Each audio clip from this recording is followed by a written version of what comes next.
Good morning, good evening, good everything in between, wherever you are in this wide world of ours, and welcome to Baseball for Breakfast. I'm your host, Jimbo Bernicki, joined today by, as always, by Mr. Michael Beasley. How you doing today, Michael? Did not even see the little live button go off, so that startled me pretty bad. But we're looking forward to seeing Rockton try and get an edge on SoftBank here. Yep, it's going to be that kind of morning, full of surprises, I think, as we've got two of the best teams in the Pacific League squaring off today. The Rakuten Golden Eagles, the Rakuten Golden Eagles, but also the Fukuoka SoftBank Hawks. The Hawks sit in third place, and the Eagles in fourth, I believe. I believe these two teams are right neck and neck in the standings, and the Eagles are looking to pick up ground on the Hawks today. Yeah, in order to maintain their playoff spot, SoftBank is pretty much going to have to win this series against Rakuten. Oh, absolutely. Yeah, no, we are at a pivotal point in the season so far where the Eagles can pick up some seriously much needed ground on the Hawks here. And the Hawks, I mean, there was a point in time this season where they were the top team in the league, but they have really kind of faltered over the last couple weeks, just plummeting in the standings, as right around the same time, the Eagles have been working their way up. So, as you said, this is going to be a pivotal series in the playoff race so far this year, as Kohei Arihara will be taking the mound for the Hawks. Definitely the Hawks ace so far this season with a 2.31 ERA. He's had some really, really good games, and he's looking to have another good outing here today. And if anyone wants to, go back and listen to old podcast episodes, and you can listen to Rockton's rise in real time almost. As we have the first pitch, that's fastball straight down the middle for strike number one. And coming up to bat here, I believe that is Kuribayashi. Definitely been one of the more surprising players I've learned about this season with the Eagles. He's having a pretty good season as we have another ball go down right down the middle for strike number two. Our producer just adjusting the volume there. Okay, there we go. Got some good game volume going on now.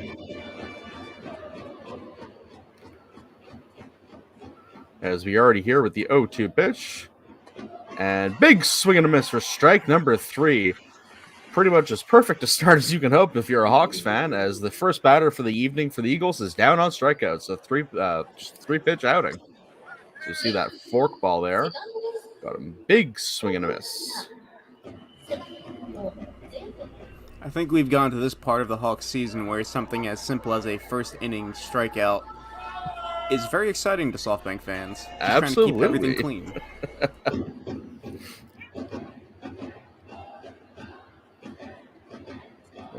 Right away, we are already good to go on the second batter of the evening. First pitch just outside for ball number one. As we have Hiroto Kubakata here at bat for the Eagles. 1-0 pitch coming up here. And Kubakata skies that out to the left side for a foul tip. Though he's mainly a two-pitch pitcher, he does also feature a changeup and a forkball for his off-speed stuff, but he mainly throws his cutter and his fastball. 1-1 pitch here on the way. It's a breaking ball down in the dirt for ball number two.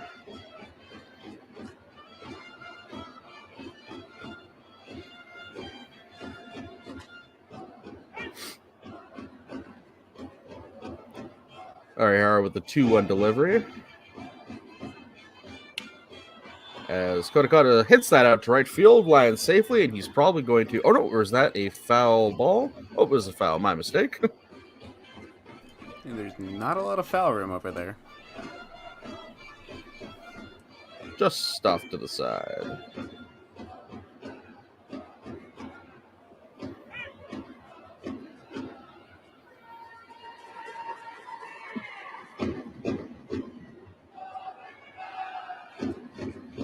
The 2-2 delivery by Arihara coming up, and that's a breaking ball down and inside for ball number three. Full count. And you saw in that last foul ball, the fans in that corner wearing helmets. That is the exciting zone, or the exciting seats, where there's less netting, and they give you a free helmet and a glove to catch foul balls. There's a shot of him there. As he hits that deep out to left field, that'll be easily collected for the second out of the inning.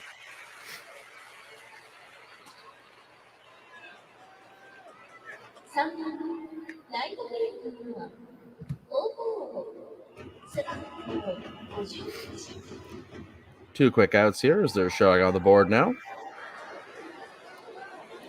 Arihara, not a big strikeout guy, but has kept his ERA very low this season with, I think, as I said earlier, 2.31.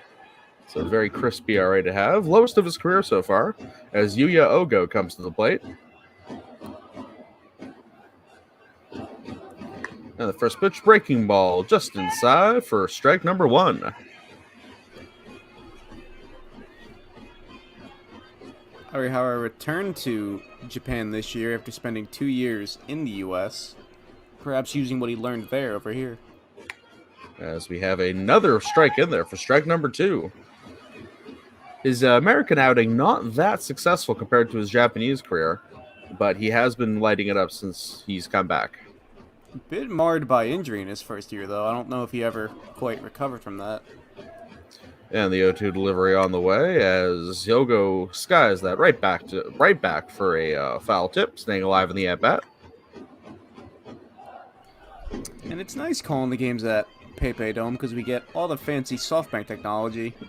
I was about to say, for those of you joining us for your first time today with our PayPay Dome game, going to be a lot of extra stats on screen today with RPMs and which pitches are going. If only I could read Japanese, that would help me even more in calling the game. Casual. Hey, I'm working on it. I recognize some characters now. There's the 0-2 delivery on the way, and that's swung on and grounded off to the right side, but just goes foul.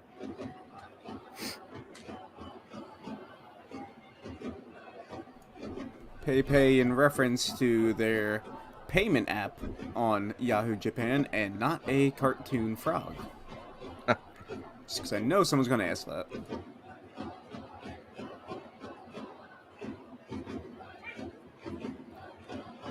And another 0-2 pitch coming up here for Arihara.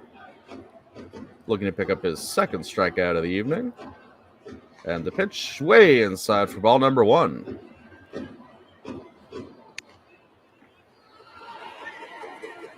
If I remember correctly from our last game we did with the Eagles, Yuya Ogo here is quite the speedster in his 5th season now with the Eagles. 1-2 delivery coming up.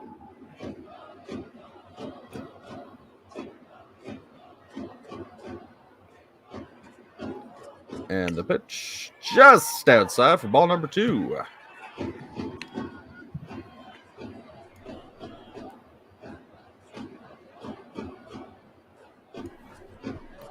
Really, nowhere close.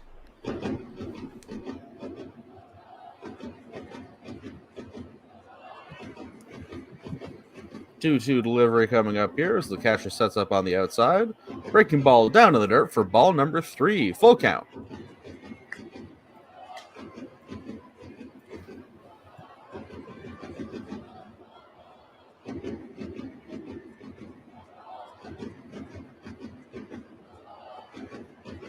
As we hear the drums of the supporters going off. I was going to say early in the morning, but it's only early in the morning for us. It's late in the evening over in Japan.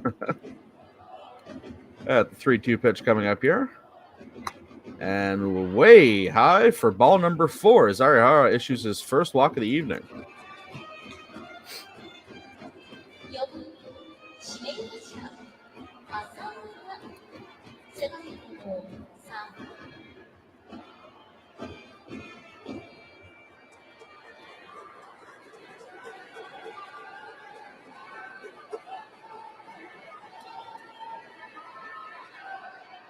As I believe that'll bring Hideto Asamura to the plate.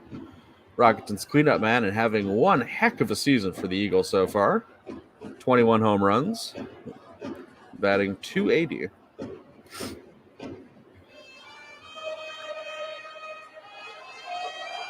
And the first pitch coming up, and that's right down the middle for strike number 1.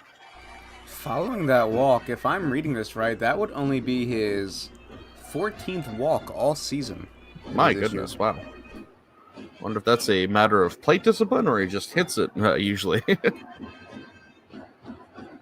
Oh no, I meant Arihara. Oh, okay. Well, that's even more impressive. as that ball is just outside for ball number 2.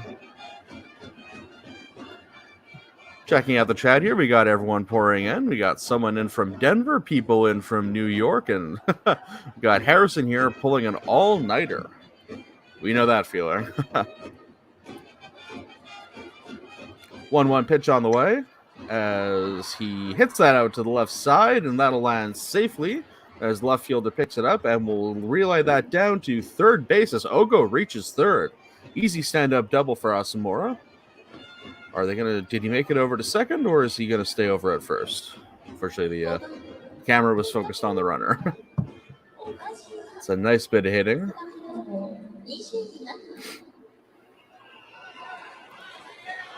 I'm just thinking about all-nighters and how I used to be able to do it with no problem.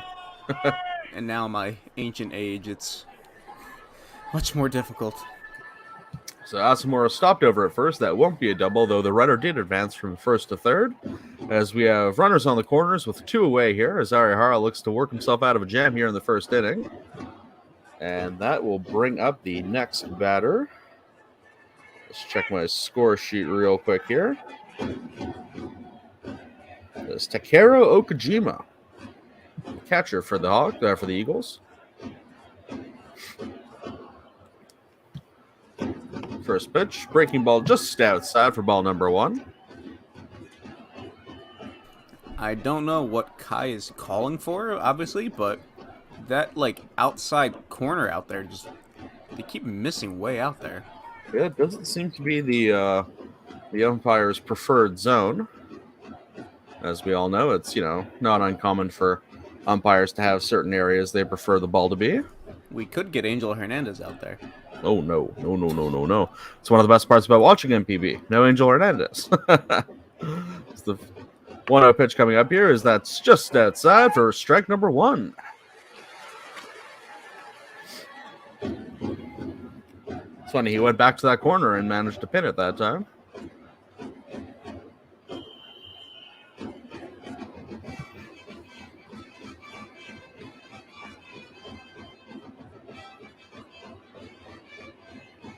One pitch coming up here as he hits that right up the middle, and that'll get through for an RBI as the Eagles strike first in this game. We've said it a bunch on the podcast. Go listen to it, by the way. But Rakuten's hitting coach change really seems to have helped them out a lot. Absolutely. It's night and day when you look at the team early in the season to now, that the team has been much more offensively productive, as we see here. They're scoring runs right away in the beginning of the game. Not even productive. Like, they just look way more comfortable up there compared to earlier in the season, where they were looking lost.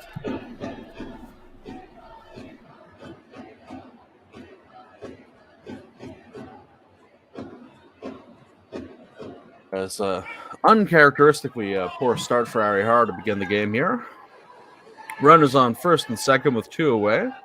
Again, the Eagles just scored their first run of the evening, as that brings up number 4. As that's just inside for strike number 1. Let me just check who. So that's Toshiki Abe for the Eagles at bat. I think usually playing third base for them. We'll see how they line up defensively. And the 0-1 pitch just inside for ball number 2. Ball number 1, I should say. My apologies. And what would a Baseball After Breakfast broadcast be without some Mets doomer posting in the chat? What would baseball be without Mets doomer posting, One of the best parts of summer. 1-1 pitch on the way here by Arihara as he steps off the mound for a second, takes a breather.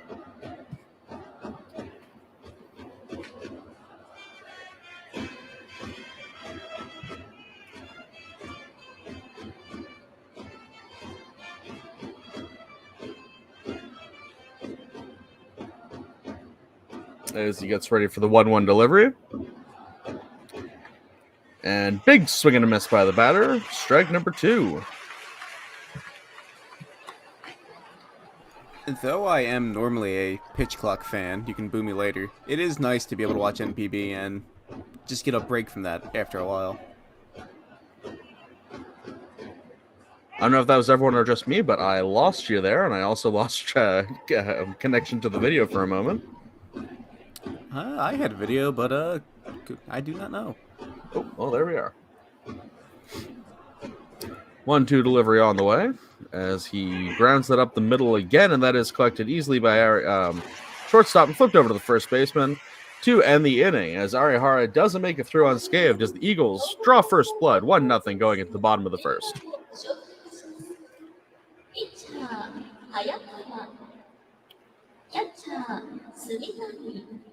ハニーズ7年目、踊るゆるキャラノアです。今日もとても暑いですが、この暑さに負けないくらい熱く応援していきましょう。ホークスからのお知らせです。選手のデジタルカードを集めるホークスカードコレクション高これからファンの皆様の熱い要望に応えて、ついに実物の選手カードの販売が決定。Oh, those are pretty nice cards. Which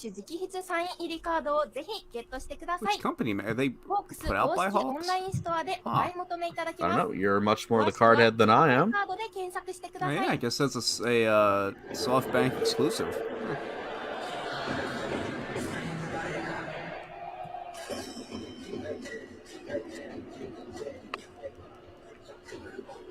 As we see the Eagles defensive lineup here, as I believe it is Takahisa Hayakawa taking the mound for the Eagles. Former first-round selection 2020.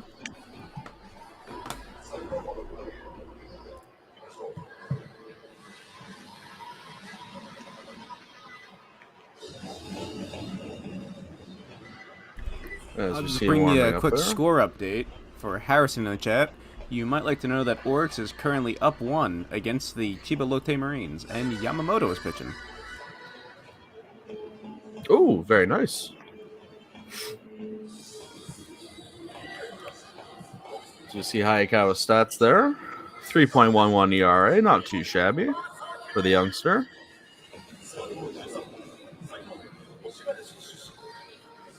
Still has yet to quite live up to the first round expectations, but definitely working on it.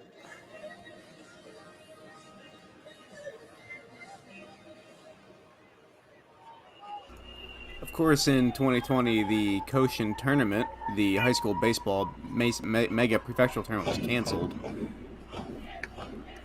And the first pitch right down the middle for strike number 1. I don't know if his school was going there, but that was probably a big pivotal point of both 2020 and the draft.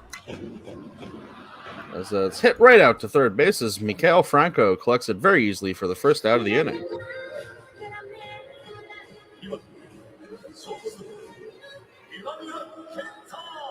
As Masaki Momori popped out there, didn't even have time to read who it was. As Kenta Amamiya will be coming up to the plate, the shortstop for the Eagles, Hawks, I should say. Oh, there's going to be a lot of that for me tonight. I always get Eagles and Hawks mixed up. Bit of a bird. The first pitch in there for strike number 1. Bird blindness. Yes, yeah. I don't see feathers. As the 0-1 delivery is coming up, and it's lined right out to Franco again. All right. It's just a copy of the exact same last out there. As Hayakawa is making very quick work of the Hawks. Fellow Hawks fans who have been watching over the last couple games are probably quite familiar with seeing the Hawks bat fairly poorly as of late. As that should bring Kensuke Kondo up to the plate, I believe. Oh, no, that is Yuki Yanagita batting third today, normally in the cleanup spot. Yanagita, one of the sole consistent bright spots for the Hawks this season. As the 0-1 delivery comes up, and Yanagita hits it deep out to left field, but that'll be easily collected by Ogo, I should say, as that'll bring an end to the first inning, as the Eagles take care of the Hawks very quickly. Bottom of the first now, 1-0. As we get to the top of the second, I should say. And as we go to the top of the second, sound off once again in the chat where you're watching from if you haven't already. I see we got someone from Denver, Los Angeles, and a couple from New York.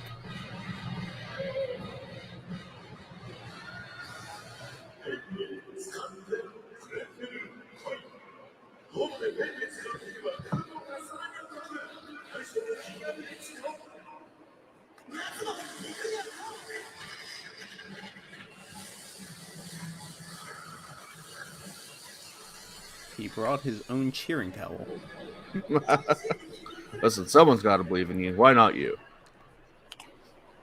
Wait, did that towel say CVS on there? Oh, God. PTSD.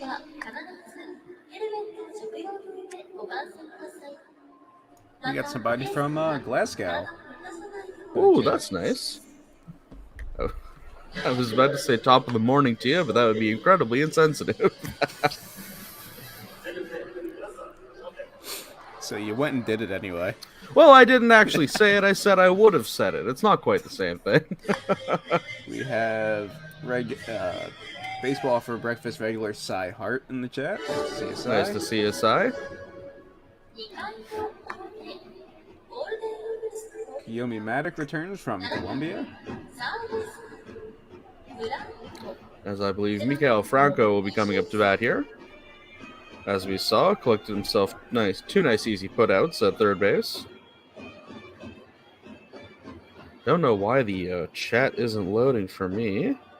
Yeah, I had to open up a separate window on YouTube. And there we from go. Vancouver in chat. Hey, nice. Let's see you, Billy H. And the first pitch coming up here as Mikael Franco skies that deep out to left field, and that will be easily caught for the first out of the inning.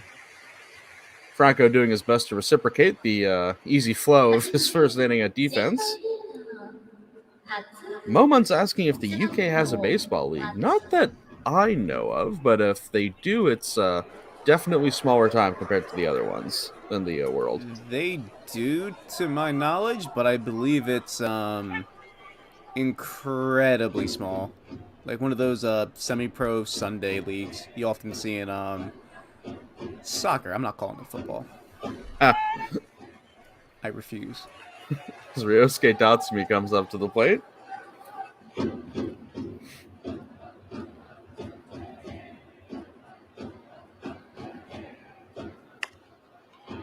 And just inside for ball number one.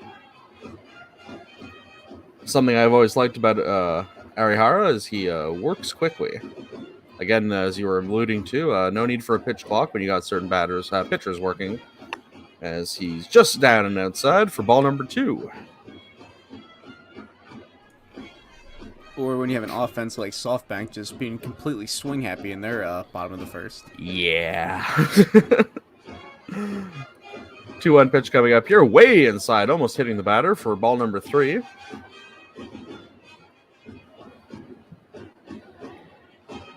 Way inside now. That looked even worse on the replay. 3-1 delivery for Arihara coming up.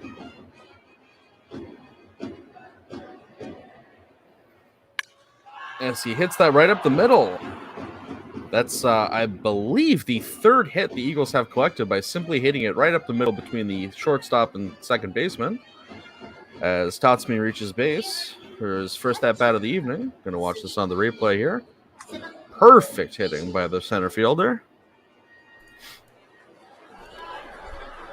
Go back 2 months into the season, and I guarantee you that he just watches that ball go by him without swinging. As that'll bring Ginjiro Sumitani to the plate.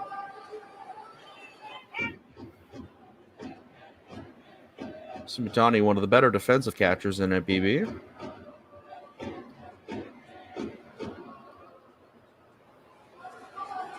As Arihara throws down to first. 1 away here with a runner on first in the top of the second inning.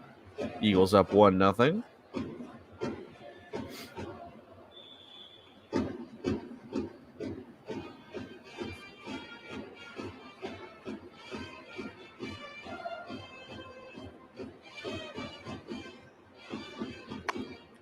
As Arihara gets it right down the middle for strike number 1.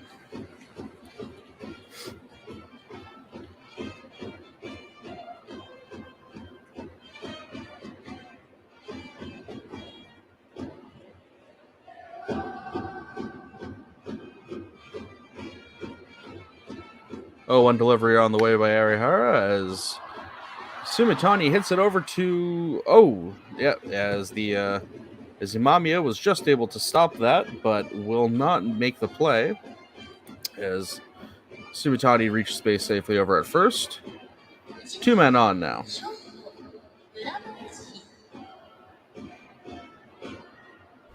Arihara uncharacteristically having to deal with a lot of traffic on base. As I butcher the English language. Yeah, we're both struggling so far this morning. It's going to be one of those days. One of those. From now on, I will exclusively commentate in Japanese. Apologies. It's going to be a fun baseball for breakfast. Might need a second coffee considering how quickly I've made it through my first year.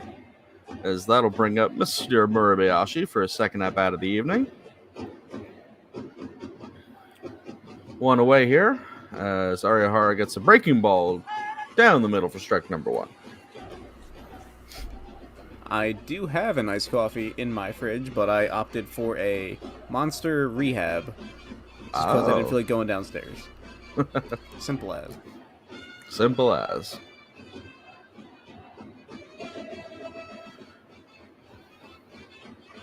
Oh, one delivery coming up here as Murabayashi takes a huge swing and a miss for strike number 2.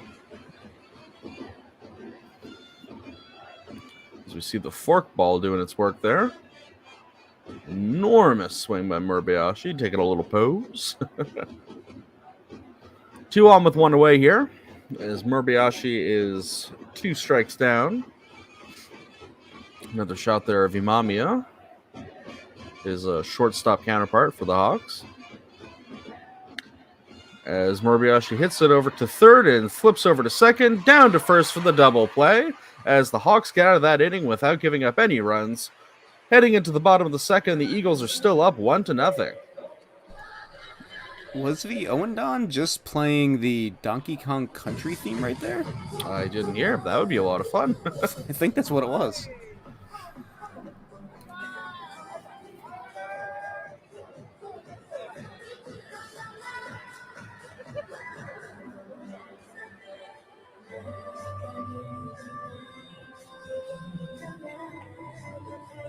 I have some of the other games up on my second monitor, and in Chiba right now, the mascots have the t-shirt guns out, and it looks rather horrifying.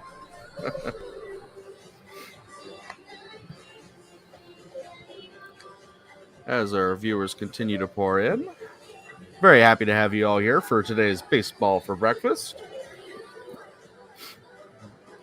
As it should be a good one. As I was alluding to earlier, we have a team on the rise and a team that's faltering.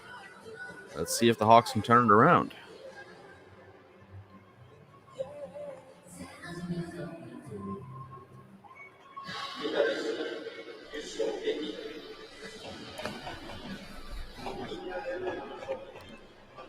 Oh, he's drinking some Aquarius.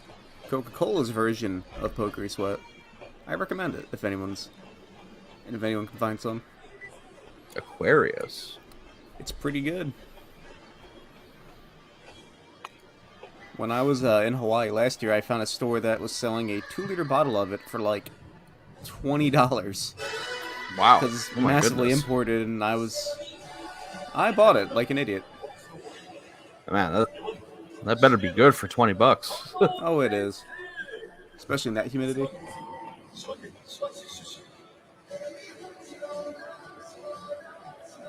As I believe that is Richard Tsunagawa there.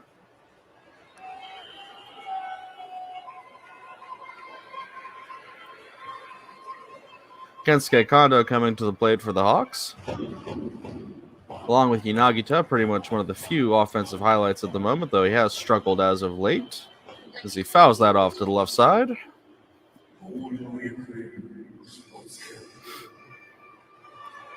Hayakawa looking to have another quick inning here.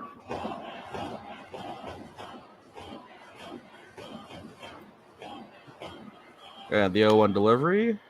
Fouled just straight up as Sumitani will try to collect, but that'll fall into the seats. I like how involved the NPB catchers seem to be in every single pop-up. Well, yeah, you got to get those outs. I don't know, but it's like there's ones that it seems like they're clearly going to the seats and they're throwing that mask off just as if, it was right overhead. Well, I mean, you never know, you know? I think more catchers should do it, personally. Absolutely, I agree. Kondo down 0-2 here. Hayakawa gets ready for the pitch.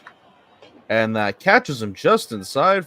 Okay, not a strikeout. My apologies. I thought that was definitely a strike. Let's see. Okie dokie. Not sure what the umpire wasn't seeing there. Oh, wait. Was that not... That was a... Okay, wait. I'm confused. Was Kondo not just down 2 strikes? 3 pitches right there on the Am marker, I? yeah. Yeah. What? What? Did they call it a foul? No, that was caught. I'm very perplexed as to what's happening right now. That's one of the strangest things I've ever seen. Because, like, not even, the defense isn't even like, oh, that was 3 strikes. It's everyone just let him have that. As Kondo fouls it off to the left side. So I'm like, I'm just looking at that pitch tracker, just absolutely mystified as to what's going on now.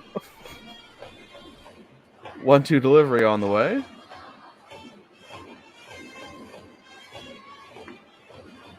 As that's down in the dirt for ball number 2. Yeah, I guess it's just us, because it seems like no one else is faced by that. Not sure where ball number 1 was. The third pitch was...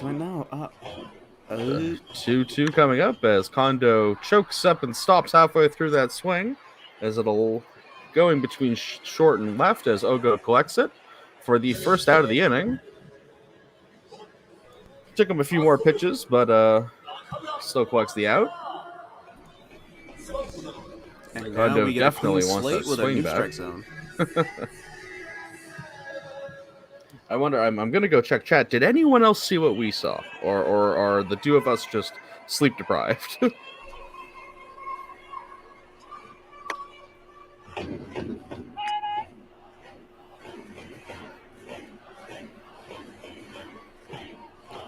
That brings up Akira Nakamura to the plate as the breaking ball gets him for strike number 1.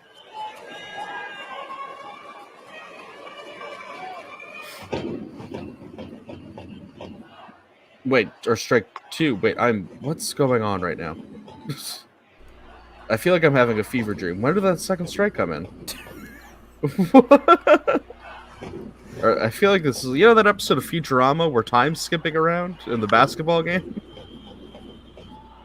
Alright, I'm going to go through my second monitor and on the game and get to the bottom of this. Okay, yep, pitch 1. Yep, I see that.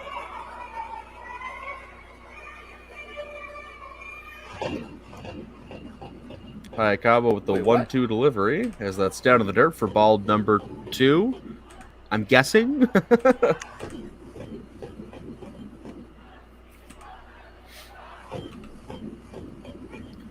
The SoftBank technology is too advanced for us. It's understanding the strike zone in ways we cannot comprehend.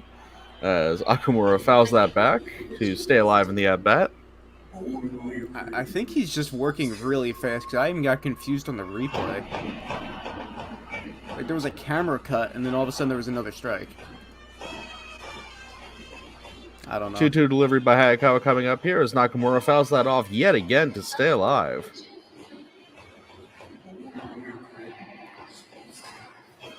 I believe I saw in the stands once, Nakamura has the nickname Left-Handed Sniper, as the breaking ball just outside for ball number 3, full count. Hey, there's somebody in the chat that also lived in Ichihara. Nice place. There's cheapest Flander in the chat right now, but I like Ichihara. Full count delivery coming up here as that's a breaking ball outside for ball number 4 as Nakamura will take first base.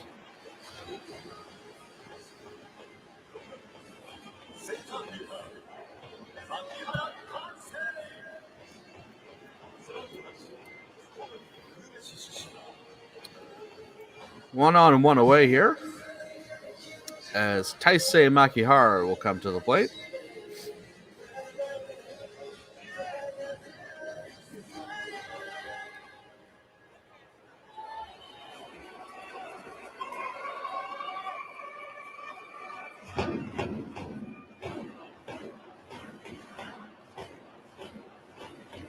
First pitch on the way as Makihara skies that deep. Nope, just looks like it's going off into the foul territory as that gets collected easily by Toshiki Abe for the second out. As Hayakawa continues to work pretty frictionless. Just one runner here, 2 away. In the chat, Roderick, you can keep the foul balls. I believe it's the batting practice balls and batting practice foul balls you can't keep. Those you give back. Richard Tsunagawa coming up to the plate. First pitch, huge swing and a miss for strike number 1.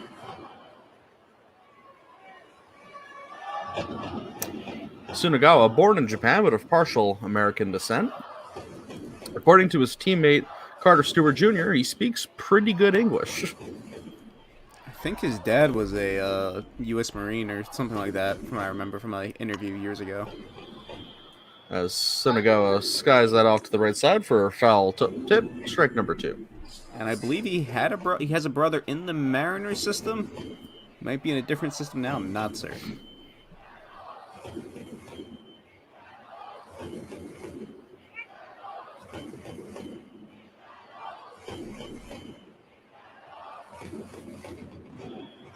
O2 delivery on the way as Tsunagawa just chops that foul, keeping the at-bat alive. Man, in the chat, they are now calling Chiba City. They're comparing it to Newark, New Jersey, and that is just... No. I've never been there, but I know that's not right because I've been to Newark, and the only place that's like Newark is Newark, baby. Thank God. The people at Narita Airport don't body slam my luggage. The people at Newark do. 0-2 delivery on the way, as it's just outside for ball number 1. Not to be too slanderous or off topic, but when I visited Newark, it was quite literally the most depressing place I'd ever seen in my life. No exaggeration. I was When I say really body slam, I mean Hulk Hogan versus Andre body slam my luggage. Not just like slammed it down. I mean like overhead, purposely slamming it. As Sagawa gets that through the shortstop. I'm not sure what happened to Murabayashi there, but Nakamura will reach second as Tsunagawa picks up a hit in his first at-bat of the evening. We can see on the replay what happened there, because Murabayashi is usually a pretty sure-handed shortstop. He just didn't make it.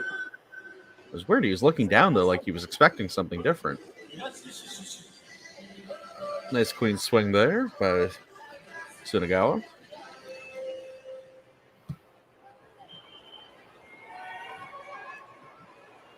As that'll bring Tatsuru Yanagimachi to the plate. Just had to pause as I really took that name in. As the first pitch is fouled off to the left side again. 0-1. It's interesting. Almost every foul has been straight to the left. Wonder if there's something going on there as far as how Hayakawa's deliveries are coming in. Our Japanese counterparts, I guess they were discussing that man in the booth, or that was them in the booth. 0-1 delivery on the way. As that's just down and in for ball number 1.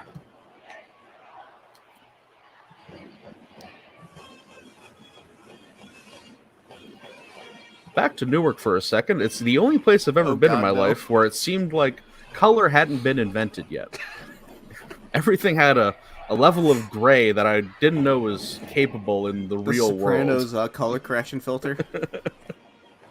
Oh, The Sopranos is much more vibrant. That's the 1-1 delivery on the way.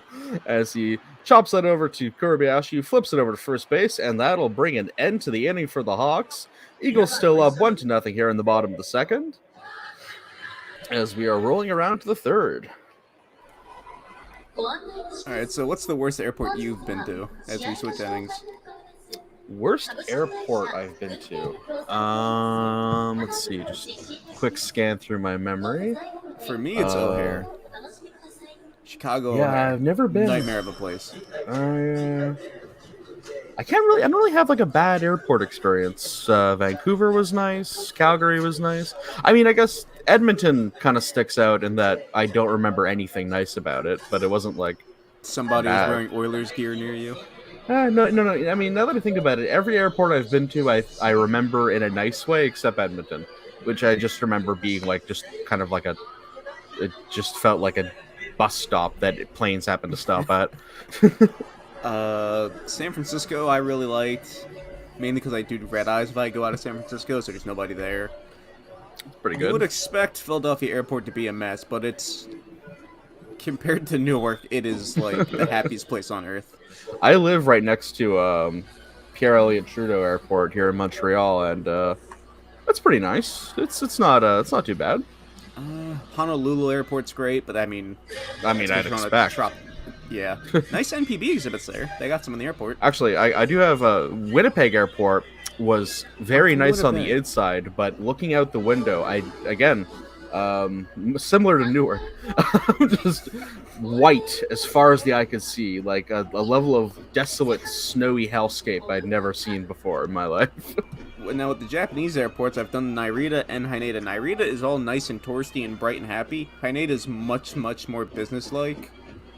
Where you get off the plane in Narita and there's like a mascot there and everyone's like, "Oh, welcome to Narita, enjoy your stay." You get off the plane to Haneda, it's like, "Welcome, get out, Welcome, get going. You got stuff to leave, do. go do business, businessman." But I'm a tourist.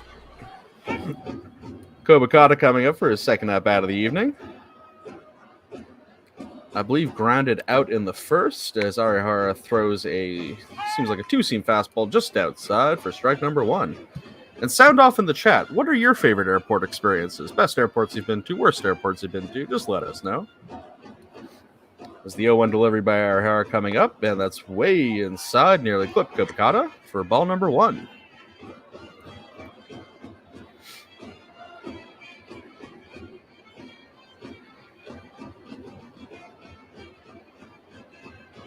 One delivery coming up here. Kobakata squares up for a bunt, gets it cleanly down the third base line as he picks himself up a hit. If you know me, you know I love bunting, and that was a beautiful attempt there by Kobakata. I don't just like bunting, I really love when they don't show bunt until after the pitch. You know, I love a good, just like that, good square up bunt, get that down, get that over, and Arihara just fumbled it. I can't remember his name or even what team he's on. He might be in Otherly, but there's a guy that can swing bunt like nobody else. That's me. I'm all power.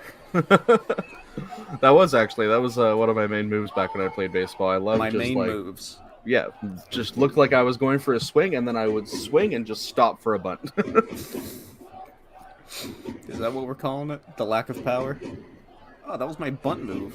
Could have gone pro, you know. My secret bunt technique. 1 on and no away here, top of the third, as Yuya Ogo comes to the plate, as that's way outside for ball number one.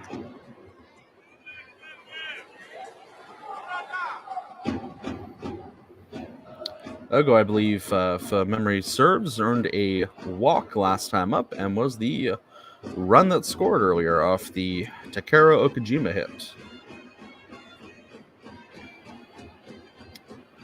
1 ball, no strike here, as Arihara sets up for the delivery. Checks down at first to keep Mr. Kobakata, or is Kobakata on base? Yes. No, wouldn't be anyone else.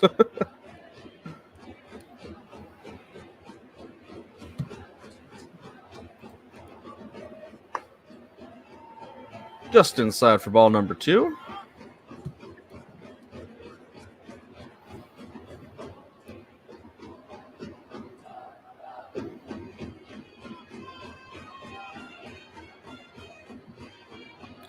Two-0 delivery on the way, as we see here on the stats sheet.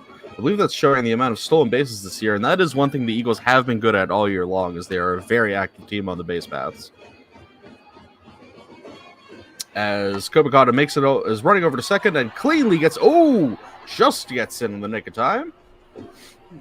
Yep. And they are the going to request get the symbol. replay. That definitely makes sense because that was a close play.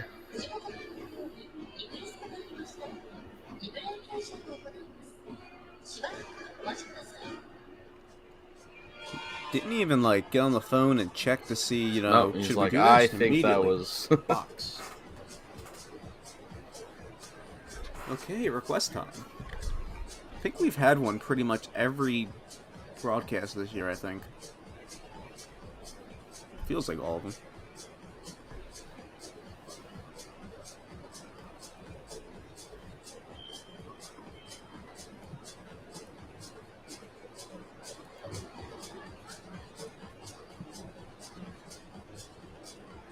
And let's see here. I think he's in. Might want to see another angle on that, but that definitely looked clean to me. Ooh. He was. What a throw by Kai. On the money. I think the umpire's view was just blocked by the dirt and the second baseman. Or shortstop. Oh, man. What a play. Oh, fancy camera work.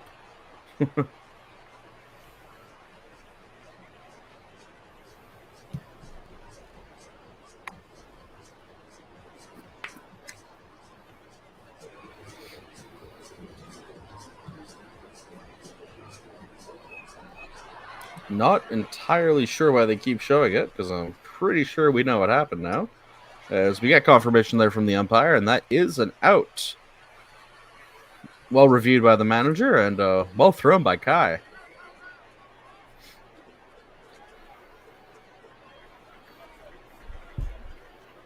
And that is why Kai has been the backstop for who knows how many national teams at this point. Gold medalist, WBC champ, multi-time WBC participant. So that'll bring us back to the at-bat after a little reprieve. 2-1 delivery coming up here by Arihara, as that's way inside for ball number 3.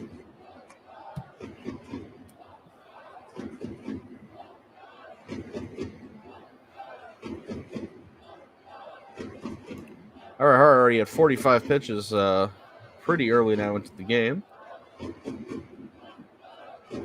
With the 3-1 delivery coming up, as Ogo hits that deep out to right field, going way, way back, and that's a home run. No doubter by Yuya Ogo, as that'll bring the Eagles' lead to 2-0 on the night here in the top of the third. I dare say he blasted that one to Newark.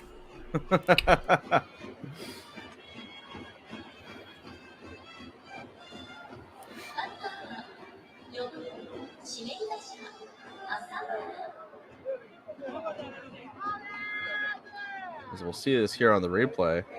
What an absolute moonshot. My goodness. As I accidentally strike my microphone and it goes flying across the room. You were just trying to hit a home run too. Just doing my best impersonation as Hideo Asamura tries to get a home run for himself there. Fouls that off to the right side.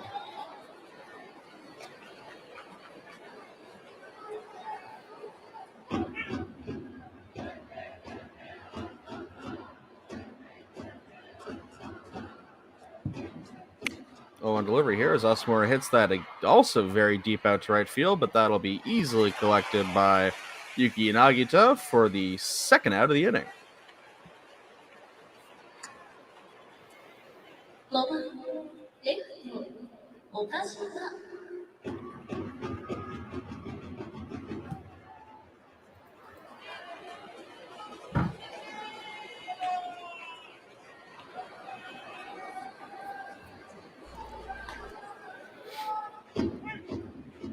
As we see Hayakawa warming up there. So I have some of the other games on my other monitor, and in Zozo Marine Stadium right now, they're doing a Tinder thing on the broadcast, the big monitor. Oh, interesting. I believe I saw that. I forgot what stadium it was at. That looked pretty cute. It was fun. I think they put two people up and they both had to match with each other. That is yeah. disturbing. It's quite the promotion. As Okajima hits that deep out to right, that'll not be a home run as Yanagita will collect that too.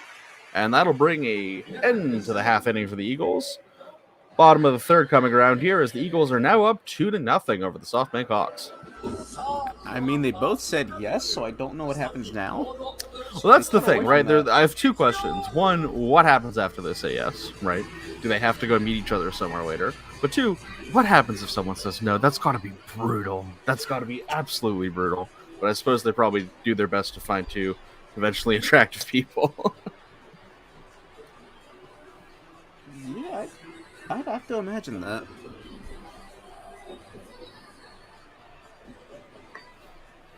Let's see. Looking in the chat, there.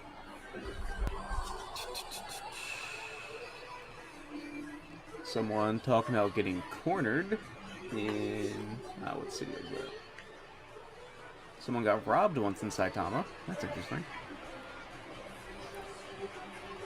I don't know why I really want to visit Saitama. It was just, of all the places I was looking into, it seems really nice.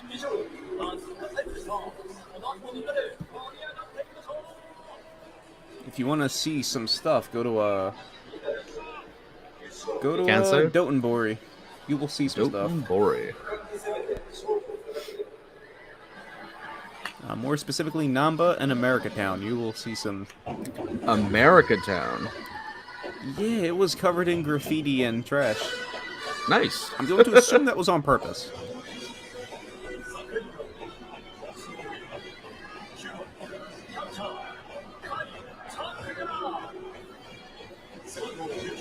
As we hear the SoftBank faithful sounding off here, trying to pop their team up. Doing their best to hopefully not land at 500. The Hawks are sitting awfully close to being a 500 ball club now. As Takayuka Kai comes up to the plate. That's a huge breaking ball just down the middle for strike one. And that started high and ended low. That was a big bender.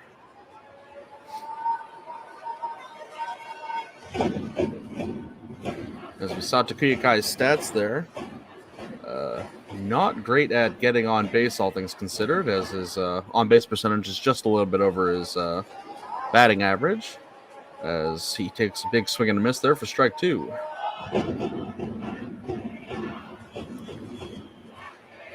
0-2 delivery by Hayakawa coming up here.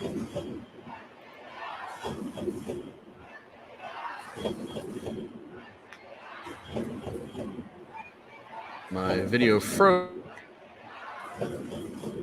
for ball two. Or nope, fouled off, I suppose.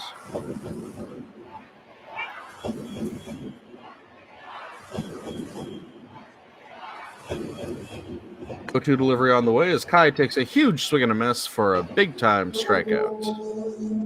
As Hayakawa picks up his first strikeout of the evening. Definitely got him jammed up inside there.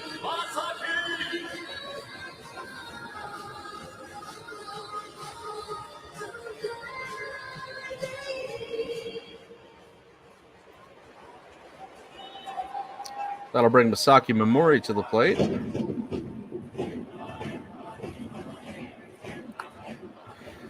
Momori's got one of the more peculiar batting stances I've seen where it's a normal stance, but he shakes back and forth very quickly, kind of like... you ever see Paranormal Activity? I have not. I have seen a Haunting and Paranormal Witness, though. Well, in Paranormal Activity, they do these scenes where someone's standing over someone's bed for a few hours. They speed up the footage as he takes a huge swing and a miss there. And you just kind of see the person rocking back and forth like in high speed. And that's kind of what Momori reminds me of. If anyone else in the chat has ever seen that movie, please confirm that I'm not crazy in saying that. 2-1 delivery coming up here as that hits the inside corner for strike number two. When I was watching I've been watching the Koshin tournament, and I've been picking out the batting stance. I'm like, oh, that kid's mimicking this NPB player, this NPB player, this NPB player, this NPB player. Ooh, I feel like my internet's struggling here as I cut out again there. 2-2 delivery coming up here as Momori fouls that off to the left side for keeping the at-bat alive. Bob Dolan says, isn't Cebu versus Lotte basically the only rivalry in the Pacific League? I don't know if I'd say it's the most intense, probably. I don't know about only though. 2-2 pitch coming up here as Memori just chops that to the right side now for another foul. As we once joked on the podcast, Gabe once said that the biggest rivalry in the Pacific League is everyone against the Hawks.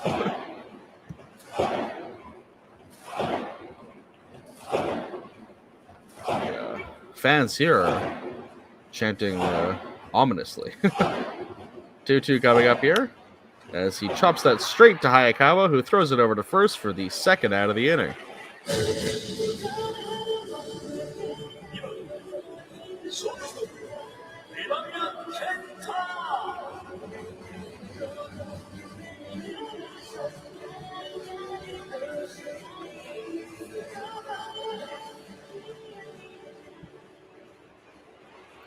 I was trying to find that scene you mentioned, and I went to Google Images, and I regret doing that. Yeah, I felt like you should have known not to do that. Well, I didn't think I'd get all these weird photoshops. As the Imamiya comes up to the plate there, he's already taken one strike, and he's fouled that off for strike number 2.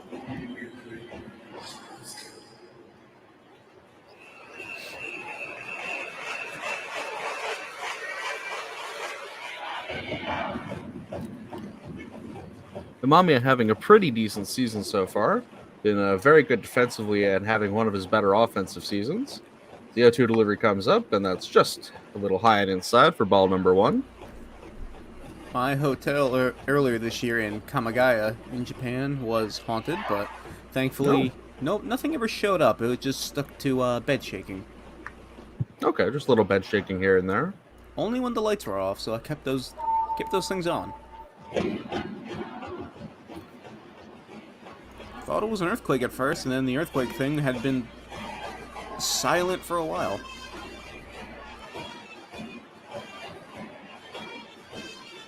One-two delivery coming up here is Hayakawa does that huge slow curveball again, but he misses this time for ball number 2.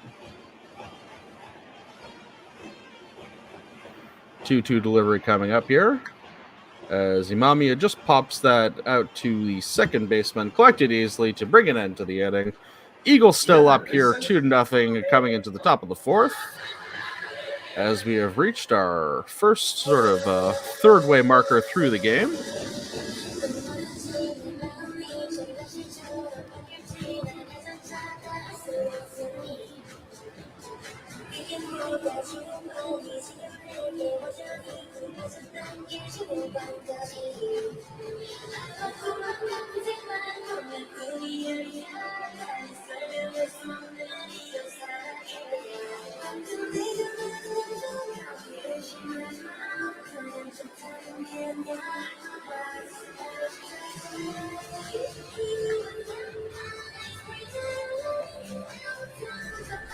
In the chat, they're discussing Crayon Shin-chan, and I just always remember Adult Swim's attempt at dubbing that show and trying to turn it into a adult animated comedy for some reason. Ooh, that's in the early 2000s. Rough. I mean, it was funny. You know very well they took very loose translations with that translation. Creative liberties, to say the least.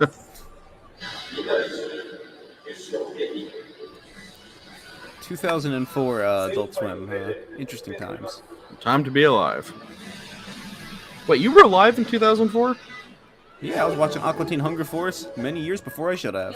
Oh my goodness. And Metalocalypse. Good. That probably explains where I'm at now. Okay, 2004, I was 10, and you're a lot younger than I am. How did you even have access to a television at that age? I got a television for my birthday. What, your 5th birthday? Oh, my 8th birthday. I thought I was much older than you. Okay. I guess it would have been 2005 I got my TV then. As we kick off the top of the 4th inning here, as we have Toshiki Abe at the plate.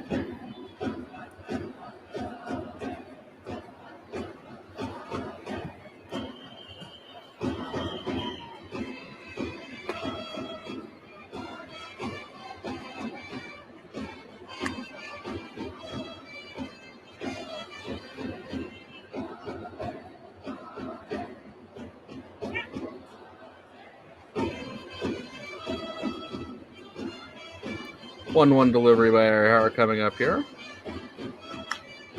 As he hits that out to the right side for a foul ball. Strike number 2.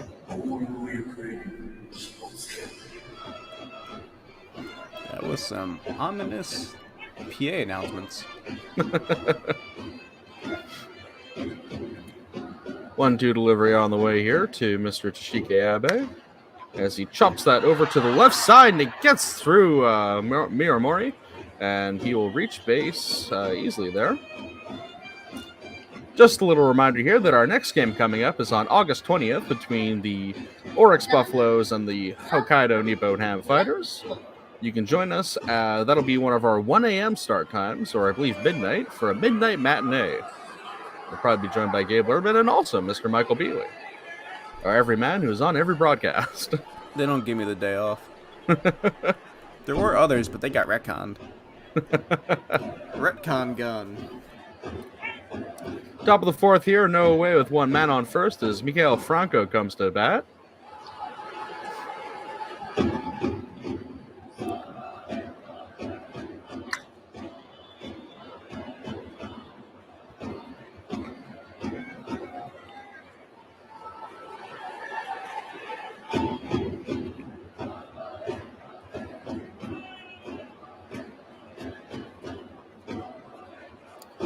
As we're rolling around to 6 a.m. here on the East Coast. Top of the 4th inning. Mikael Franco, 1 strike going here. As Arihara, the delivery that's just slow and inside for ball number 1.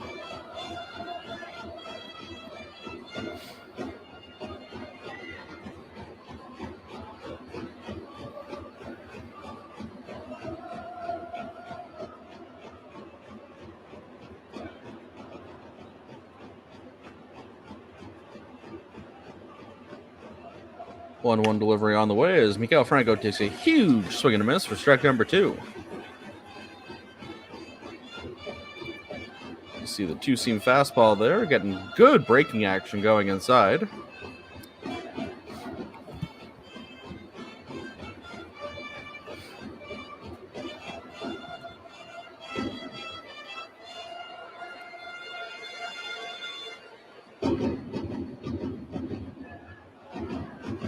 One-two delivery on the way, as that's just outside for ball number 2.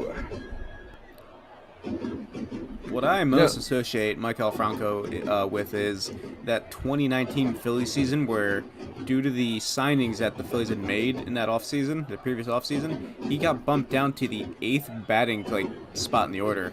And they were pitching to him like he was an 8th hole hitter, and he was just demolishing everything. Yeah, I was going to say, that's a really good 8th spot batter for you there. 2-2 delivery on the way to Franco, as he fouls that off to the right side, staying alive. I was going to say what I always associate Franco with, a weird little tidbit I will always remember, is that he is the first person to homer at Escon Field when they opened up earlier this season. World traveler. He seems much more serious now than when he was with the Phillies. Maybe he misses them. Well, maybe he just enjoys playing in Japan. Bushido. 2-2 delivery on the way. As Franco takes a huge swing and a miss on a fastball just outside. Whoa. Didn't quite hear what he said, but we got a very good audio pickup of Franco yelling at somebody with quite a fiery expression on his face. Who might that have been? Because it was towards the other dugout. Oh my goodness. Was it to a fan or something? I just went back to the replay. I don't know. Was he just yelling at himself, or? I would have said so, but I feel like normally when someone yells at themselves, they look down or look up, but he was looking at someone. It was strange. As Arihara takes the first pitch outside for ball 1, as Ryosuke Tatsumi comes to the plate.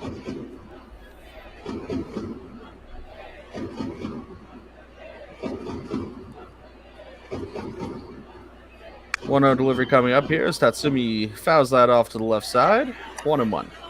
And to quote the chat for a moment, Sai says he was probably angry about Newark. Aren't we all? Put it on a t-shirt. I'm angry about Newark. I'm gonna get a Rockton jersey with Newark on the back. 1-1 delivery on the way. As he squares up to Button, gets it down. That'll be collected by Arihara, who throws it over to first for the second out of the inning. But that will allow Okajima to advance over to second. Actually, I believe that is Abe. My mistake. Abe now on second. So you know how, like, with certain sporting events or certain games, they'll call it, the blank game? Mm-hmm. Like this is the Newark game? This is the Newark game. I like it. I like it.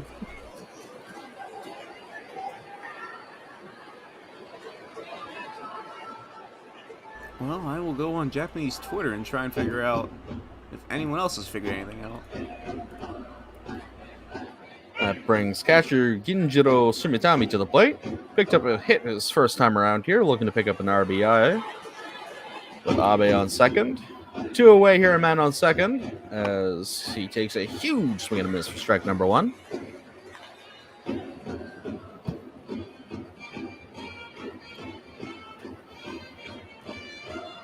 You see that forkball doing work.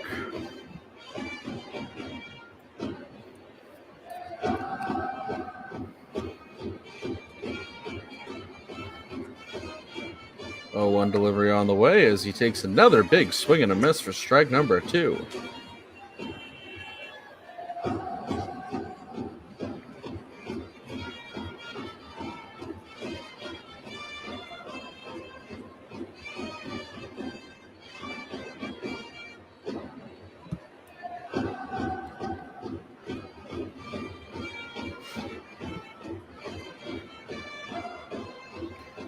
Oh, 2 delivery on the way by Aihara as Sumitami fouls that off to the left side, stays alive in the at-bat.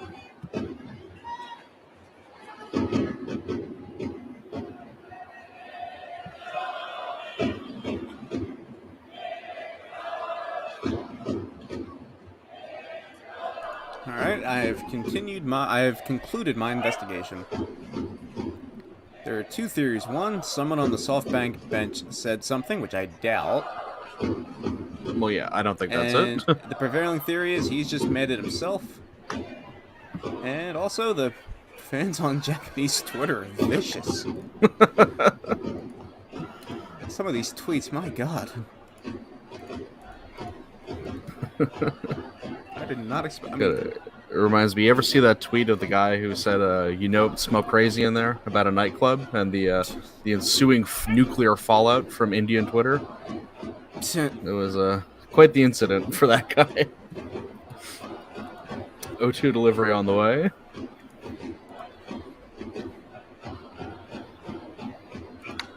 And he pops that off to the right side, stays alive in the at-bat.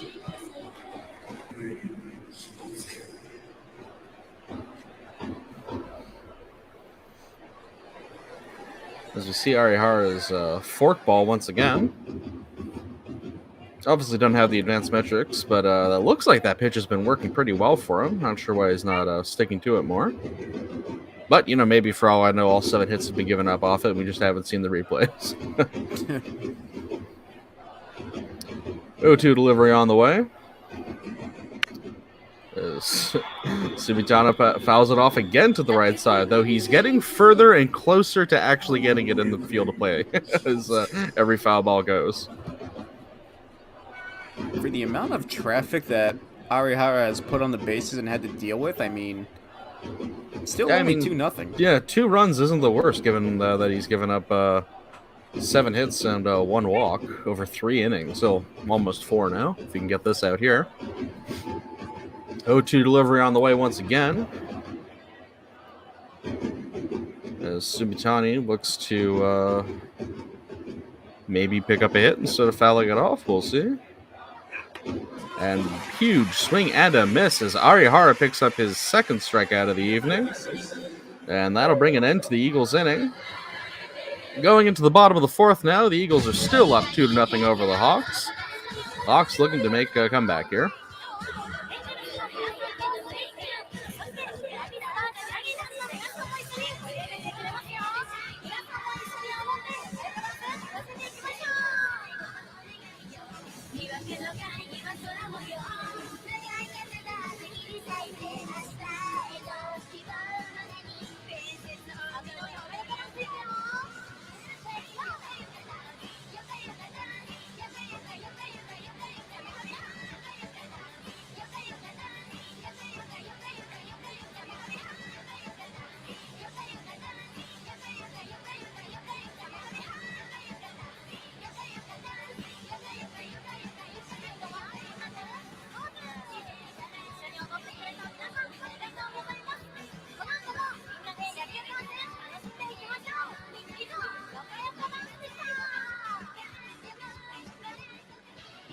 And I hope you all appreciated that riveting performance of the Yoka Yoka dance.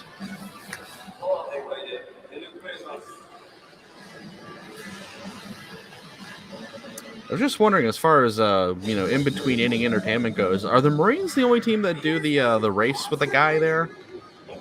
You know what I'm talking about. Probably, unless it's happening in other league. Yeah. Oh well. In that Yeah. case, I mean, we're just sorry. not It goes. seeing Just whenever I'm talking about things, I mean Pacific League. I think the Marines do the most just with mascots and just fan interactions in general.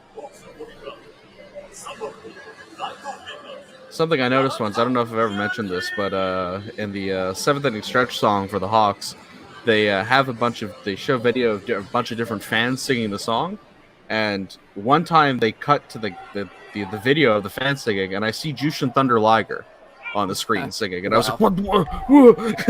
Like, why don't we focus on that more?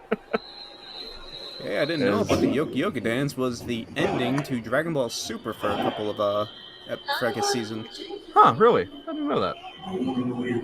Yuki Nagita coming up to bat, the captain of the Hawks, one of the best players in Pacific League history. As anyone who listens to the podcast knows, one of my favorite players. 0-1 delivery coming up here as Yanagita fouls that off to the right side, 0-2.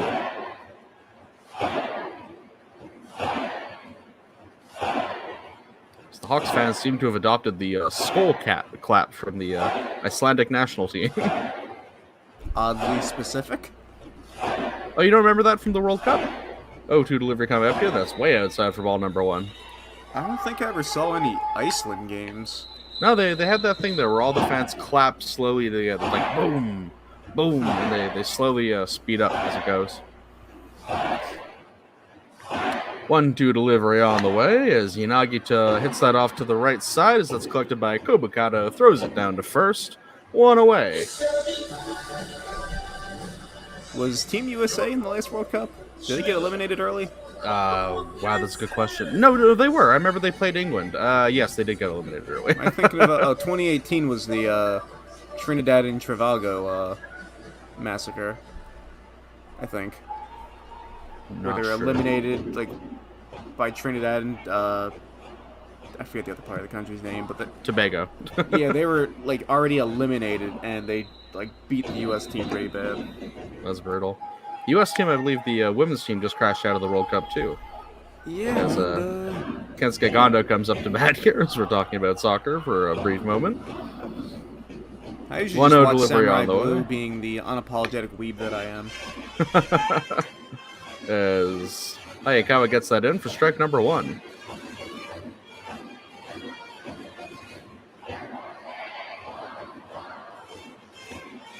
One delivery on the way. As he just misses on the outside for ball number 2. In the chat, they're talking about the J-League team Kashima Antlers. One of their goalkeepers, I am friends with his aunt. Oh, that's interesting. Kashima Antlers, I believe, are the most famous popular team in Japan. Wouldn't know. 1-2 delivery on the way. Just gets the outside corner for strike number 2. Did you ever see that 90s uniform about the Japanese team Jeff United where they have Sonic the Hedgehog on it? No, and it's sponsored by Sega. Goodness, that's one of the most valuable soccer That's one of the most ever. insane string of words I've ever heard another human being say in my life. I've seen people pay $700 for that jersey. 2-2 delivery on the way as it's just high and outside for ball number 3. I would love to see that. I'm gonna go take a look for that later. Back in the 90s, Fiorentina, a Italian team, had a huge Nintendo logo on their jersey. That's a pretty popular, famous jersey, too. Why did soccer get rid of the collars on their jersey? 3, full count delivery on the way as Kondo hits that just off to the left side, just falling foul. Yeah, I don't know. Soccer jerseys used to be a lot nicer in the 90s. I felt like there was a certain aesthetic about them that is just kind of lacking now.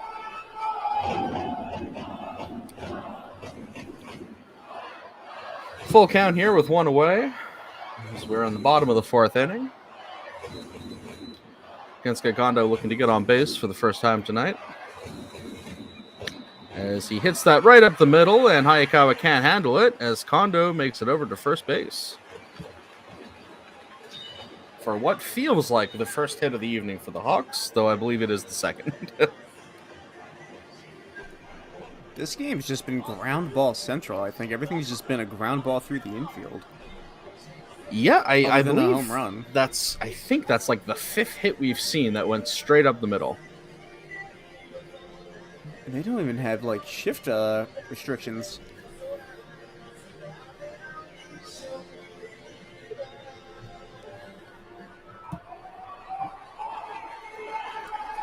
As that'll bring Akira Nakamura to the plate. Earned a walk his last time up.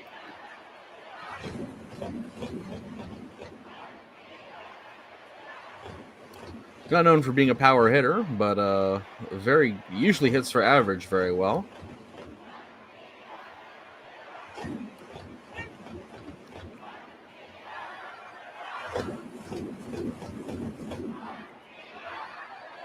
First pitch on the way, just outside for ball number 1.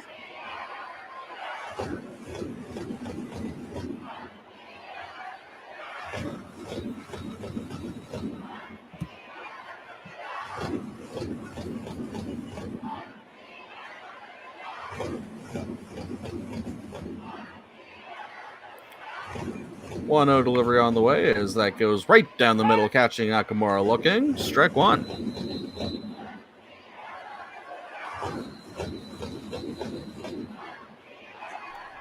So a bit of a fun fact, this game and the Lotte game are the lowest scoring games in all of NPB right now, as every other game is just absurd right now. Just a lot of runs being scored. 0 to 5, 3 to 4, 4 to 3, 1 to 5. Wow. As that breaking ball got Nakamura looking for strike number 2.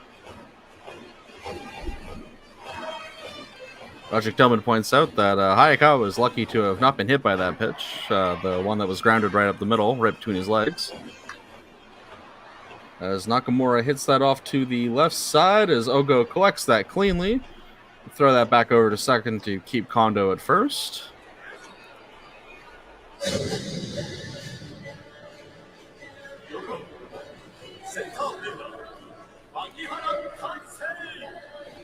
Nippon Ham currently getting hammered by Seibu. David McKinnon has a home run and 2 RBI. Nakamura with 2 hits and an RBI.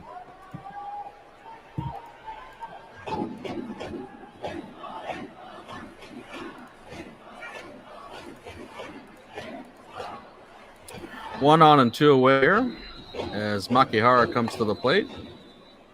Breaking ball just inside for strike number 1.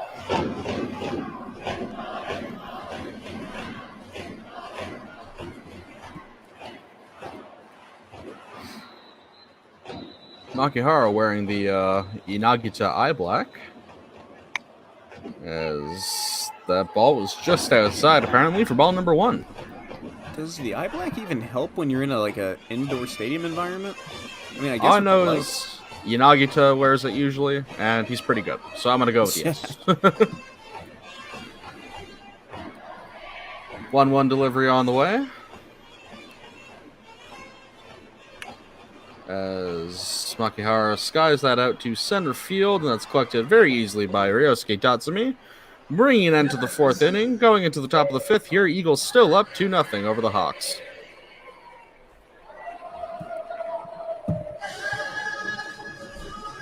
Now, as we've alluded to a couple times here, you can check out this very YouTube channel you're watching for the podcast, a weekly little talk show we do where we talk about goings-on around the league with me, Mr. Michael here, and Gabe Lerman, who you've probably seen from the Top 20 Plays videos and the Midnight Matinee broadcasts. And if you have any about the podcast, they do the opposite of what we talk about. Yes, if you ever listen to the podcast and we talk about teams playing badly, they'll start playing well. Players doing well, they'll start doing badly. The league is in an effort to make our predictions wrong.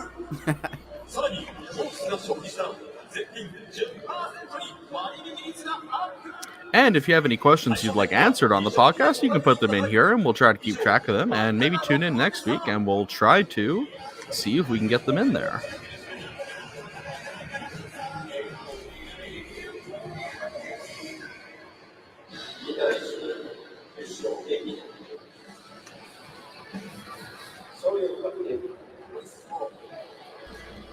So, Jim, if you're going to go to a Pacific League game, what is a matchup you want to see, and what stadium do you want it to happen at? Ooh, good question. Let me think about that. I've always wanted to see the Balluna Dome, as I've mentioned on the show before, and I would like to see, if I can see Roki Sasaki play, I'd like to see a Marines game, but otherwise, I think I'd be down to see Hawks and Lions. Actually, no, Marines and Lions at Balluna Dome. Good old rivalry game at what I think is a very cool stadium to see a game at. And what about you? What game would you be looking to see next time you go to Japan? Oryx at Zozo Marine Stadium, and I would prefer Roki Sasaki against Yamamoto, but that looks like that'll never happen again. Oh, that's true, because Yamamoto might be leaving soon. He's asking to be posted. Top of the fifth inning kicking off here is... I don't know how that was a ball, but all right, ball number 1. As Itsuki Murabayashi comes up for a third at-bat of the evening.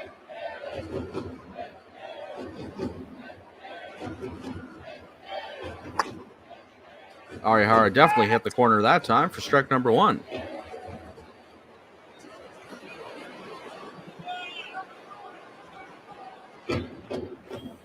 One delivery on the way here. As Murabayashi hits it right up the middle. Where else are you going to get a hit today? And he sent that bat in the orbit. Fly. He bat flipped that like he hit a home run. Like to see that on the replay if we can. That was KBO-esque. Swing. Oh, we just missed it. Here we go. Maybe we'll get it here.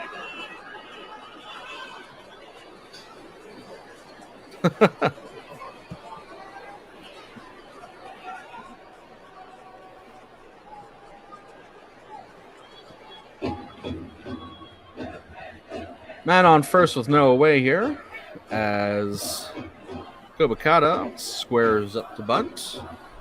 We had a quick glimpse into the Rockton dugout, and there was a camera feed to the bullpen, and it looked like somebody was up in there. Well, that's strange. Hayakawa was pitching perfectly well. If there's anywhere I expect the bullpen to be getting started, it's the Fukuoka bullpen.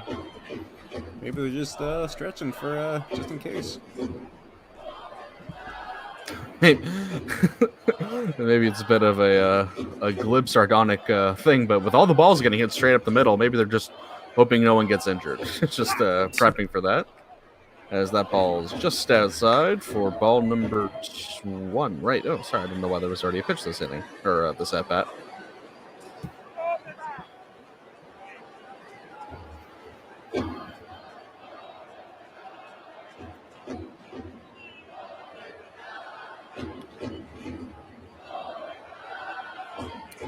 Kobakata is quite the speedster, as we saw earlier, so even with the team being ready for bunt, there's no guarantee they'll get him out at first.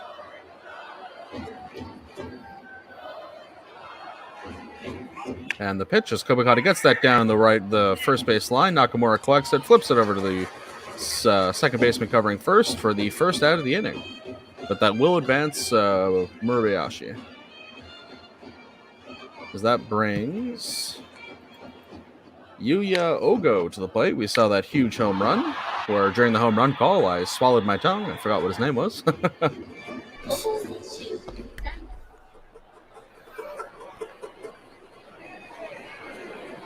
And what is going on out there? I guess that's where he hit the home run. That was those are people taking cover.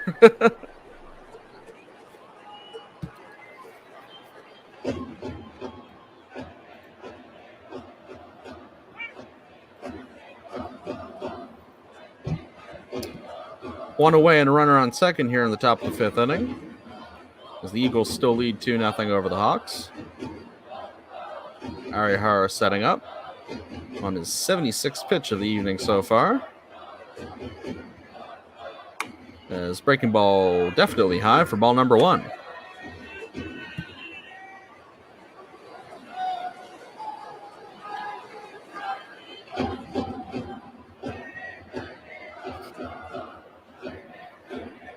Looking in the chat, I find it kind of funny that only the Cebu line goes to the Baluna Dome.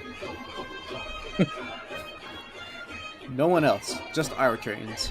1-0 delivery on the way here is Ogo fouls that off to the left side for strike number 1. I don't know why I keep forgetting Ogo's name. Like, I just totally blank whenever I look at him.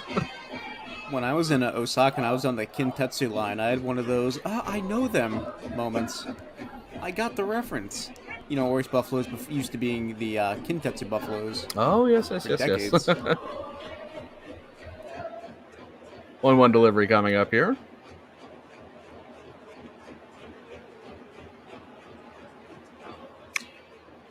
As he fouls that off to the left side once again for strike number 2. I kind of keep having my own private little, oh, I know that moment where I'm always scanning the background for characters now that I'm learning Japanese. And I'll be like, oh, I see you over there. There's Shu. I know that one. Yeah, that'll happen.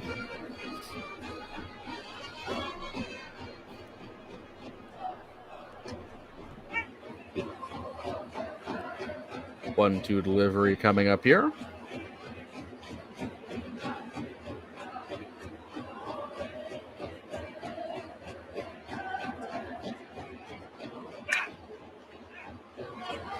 My video choked up there. Not sure what happened. Oh, okay. Looks like that was an easy collection by Nakamura for the second out, as Murabayashi makes his way down to third. You're getting really bad luck with videos lagging out this game. Yeah, I haven't had that, so I don't really know what's I mean, I did have a couple of skips earlier on, but speaking of studying Japanese, I found it funny that some of the famous workbooks are very expensive here in the U.S. I'm talking like $60, $70, $80 expensive, you know, for just the workbook, not even the textbook to go with it. And then I was in a Japanese bookstore that had a Learn Japanese corner in the bookstore, and they had both for $20. Huh. I was like, really? And those are imported over there. Well, now that's very strange. I was just thinking, I mean, $80 American, that's like $170 Canadian. Sorry, Har gets a breaking ball in there. Breaking ball in there for strike number 1 as Hideo Asamura comes to the plate. Asamura being one of the definite highlights of the Eagles season so far. An MVP candidate, I would say, if he can keep up his hot streak and get the Eagles into the playoffs. Yeah, I'd say if they get into the playoffs, he's got a solid top 3 finish for MVP. As Maybe ball top down in the dirt for ball number 1. And I remember us talking about Rockton earlier in the season, and he was leading the team in average at like 230 something, and it was pretty bad. And now he's batting what, like 280 something, 290 something.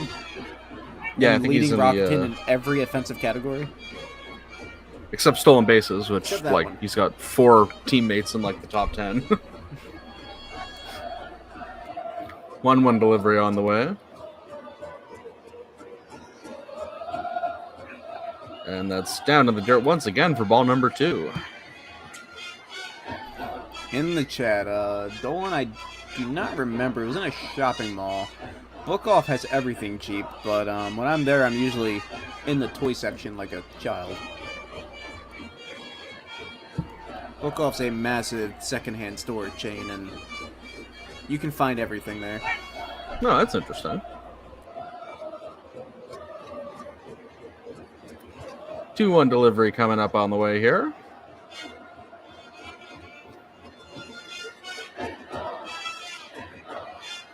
that's down to the dirt at the same exact spot as Takayuka Kai keeps jumping on that ball, keep it from going wild.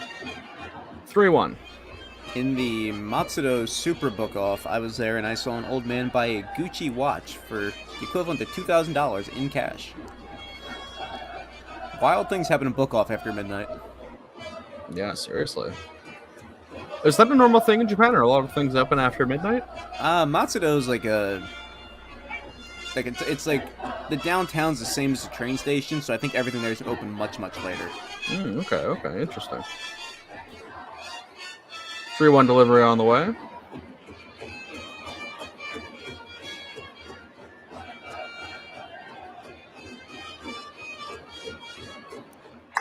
As that's high and outside for ball number 4. As Hideo Asamura will take first base. If anything, things there close much early. Like, you'll see a supermarket close at like 7 p.m. Oh my, okay. And in my little American brain, I'm like, no, you can't do that. What if I need milk at 9 o'clock at night?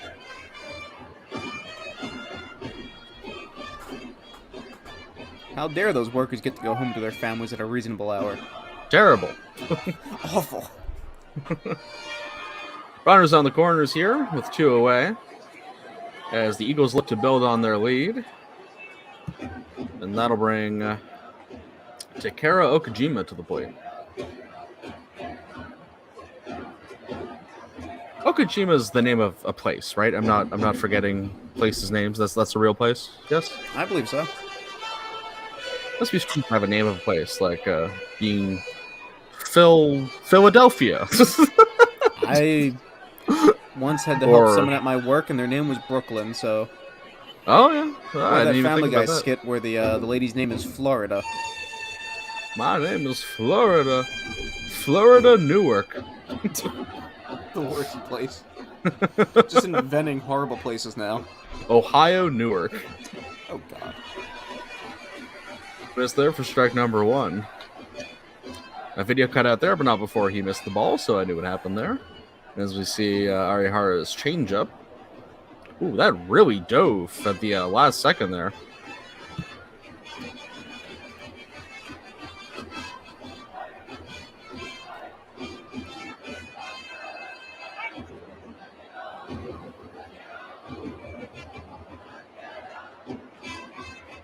Oh, and delivery on the way here for Arihara.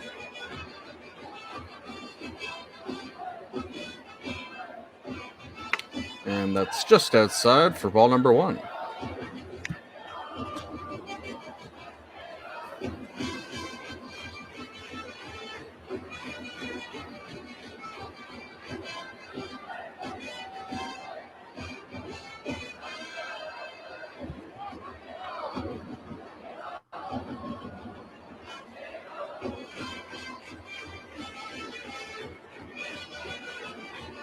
Just enjoying the trumpets of the fans. 1-1 delivery coming up here, and that's way inside for ball number 2. Man, Takayuka Kai is getting a workout tonight, diving all around the place trying to cover these balls. 3 straight changeups from Arihara.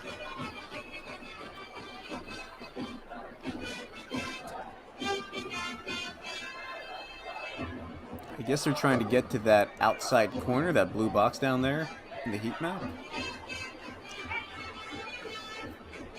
That last pitch was way off.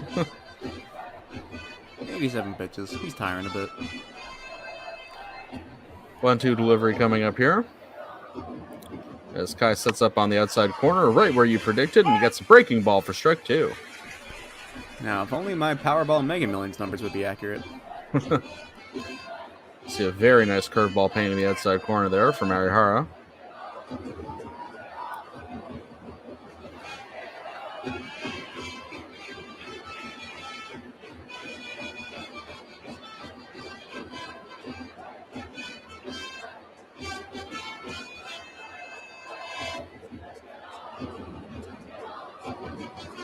Two coming up here for Okajima.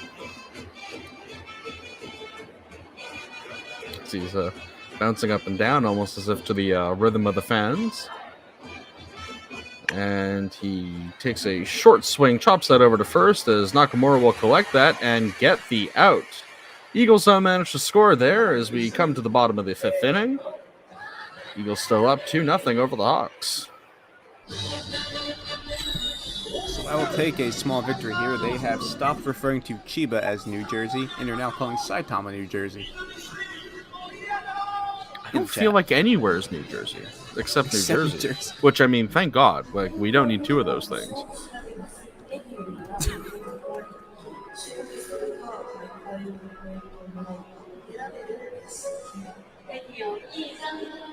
Is Gunma the Ohio of Japan? I'm not sure. Not sure what Gunma is. Gunma's very mountainy, I believe. Oh, so definitely not Ohio. I watched a mini documentary about a Canadian guy that actually worked as a traditional Japanese carpenter, and he was living in Gunma, building traditional houses. Mo Muntz here is saying that the hot springs somewhere remind him of Idaho or Nebraska. Now, I haven't traveled to either of those places, but when I think Nebraska, I don't think hot springs. I think corn. Yeah. You know, but I gotta respect Nebraska for having a football team named the Cornhuskers. That's a really good vibe. Though, you know, actually interesting, Omaha, Nebraska was home to the College World Series for a number of years. I think they moved back there recently, but it was kind of the hub of amateur baseball in America. Yeah, let's have this really important tournament or playoff game in the middle of nowhere. Well, it's fair for everyone. If you think about it that way. I guess. It's like how the Pro Football Hall of Fame is in Ohio. Oh, but I think it's because football was started in Canton, Ohio, I believe. Yeah, something like that. Well, you know, the American like Baseball how Hall of Fame's in allegedly, Cooperstown. Yeah, allegedly that's where it was invented or something. As Richard Tsunagawa comes to the plate for only a second at bat of the evening. The Hawks have not produced much offense, so the batters have not seen a lot of time. By contrast, it feels like the Eagles batters have all been around 4 times now. Which I believe it's only 3, but it feels like 4. And that's a huge breaking ball by Hayakawa in there.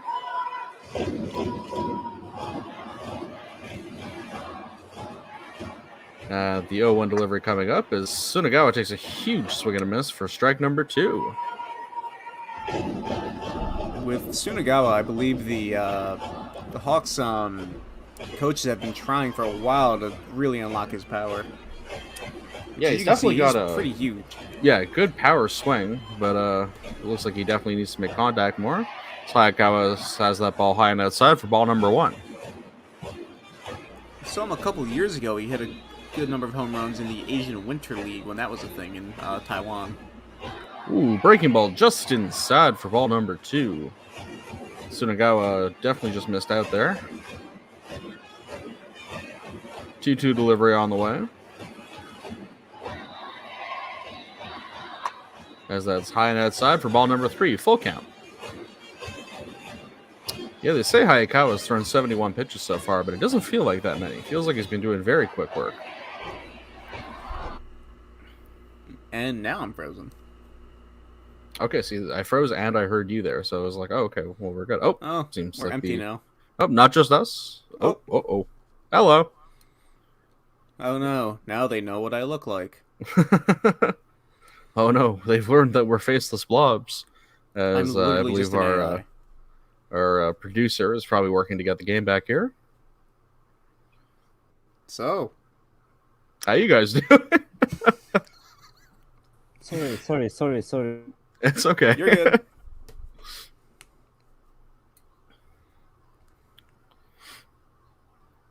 What other places are Newark? Let's try.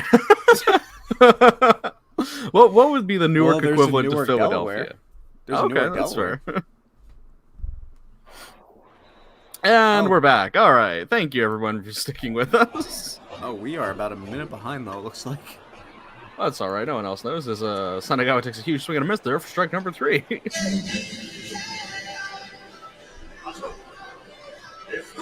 That reminded me, if you ever seen Neon Genesis Evangelion when they have that meeting with Sele, and it's just the square, or just the Sele guys in the boardroom. Yeah.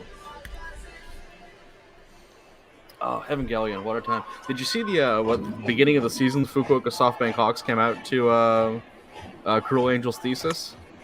And Fujimoto looks so thoroughly unimpressed sitting there as the theme played. In Koshin, every school band that plays in the stands, they play the Ava theme. That's amazing. That's beautiful. The Ava theme has got to be one of the great all-time anime openings. One of the best things is the that song "Come Susser Todd" from the movie. They have it with the Nintendo 64 Super Mario 64 sound front. Oh wow! Okay, It that's sounds really just cool. like it. As that's in there for strike number 1. As I believe Sakiyuka. Oh no, it's Tatsuri Yanagimachi. Man, that name is hard for me. Holy. Yeah, there's certain Japanese names when I try to read them that I just see them and I freeze. I'm like, I got no shot on this.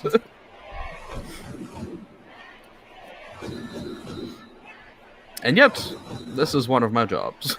So we have the 2-2 delivery coming up here.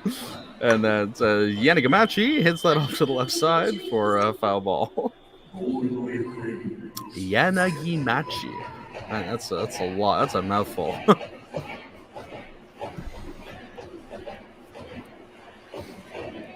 2-2 delivery coming up here. And that's just inside for ball number 3. Just wait until you study and study and study, and then you find out some words are pronounced the exact opposite of how they look. Oh, great. Like Yamashita and Yamashita. Which are the same thing to me. As that was a called ball 4, and the Yanagimachi will go down to first base. It's funny, in my Japanese studies, I've gotten to modifiers, you know, where they have the little, you know, the character will be like shu, and then you put a little circle, no, it's ju or whatever. Yeah. And I was like, oh, it's French all over again. Here we go. But there's a city in Japan, Yokosuka, but it's spelled Yokosuka. And when you learn about how everything's spelled and the pronunciations, you're like, oh, Yokosuka. Then you hear somebody say Yokosuka, and you're like, huh?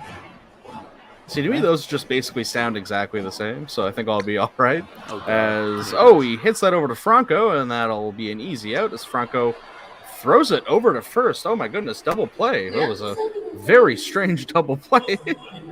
But I believe that brings an end to the inning. Well, yeah, it was Yanagimachi was maybe making a steal attempt. That would actually explain why he got down so far. As we see some Fukuoka fans here.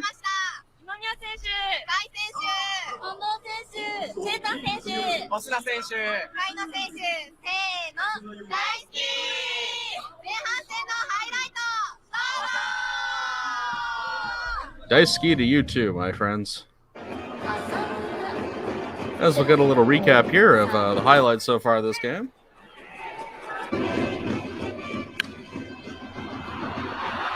So were they just 5 different people, or?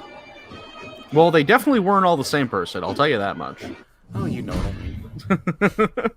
I actually don't know what you mean. Well, I meant, like, were they friends, or did they just pick people from the stands? Oh, yeah, I don't know. It seemed like a group of friends, or maybe like a family.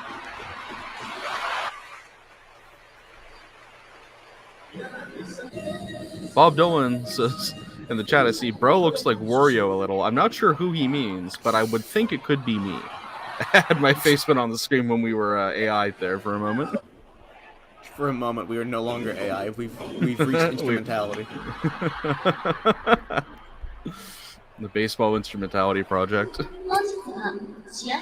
Yes, and Rajek is right. The SoftBank scoring is on the struggle bus right now. It has been, it's been really rough for SoftBank fans who've been watching over the last couple weeks. The bats have just evaporated. Instead of turning to Tang, everyone turns into orange Gatorade. Oh, Bob means the Fujimoto, the Hawks manager. Does kind of look like Wario, actually. Like Wario's older, wiser father. He reminds me of like a banker with like that mustache. Ooh, that's good. That's a good call. He does look like a banker. Where he shows up, you know, to close the orphanage. In like a Three Stooges skit. Oh, there's this radio show I listen to in Miami. They play this great game where it's what people in sports look like, but like a varying like intricacies of description. Like I don't know if you ever saw the basketball player Tyler Hansborough, but he looks like he combat rolls during laser tag. And just look the guy up real quick. Everyone in the chat, look up Tyler Hansborough. A, he looks like a man who combat rolls during laser tag, and B, he also looks like he's haunted by ghosts that no one else can see but him. Oh god, I see it.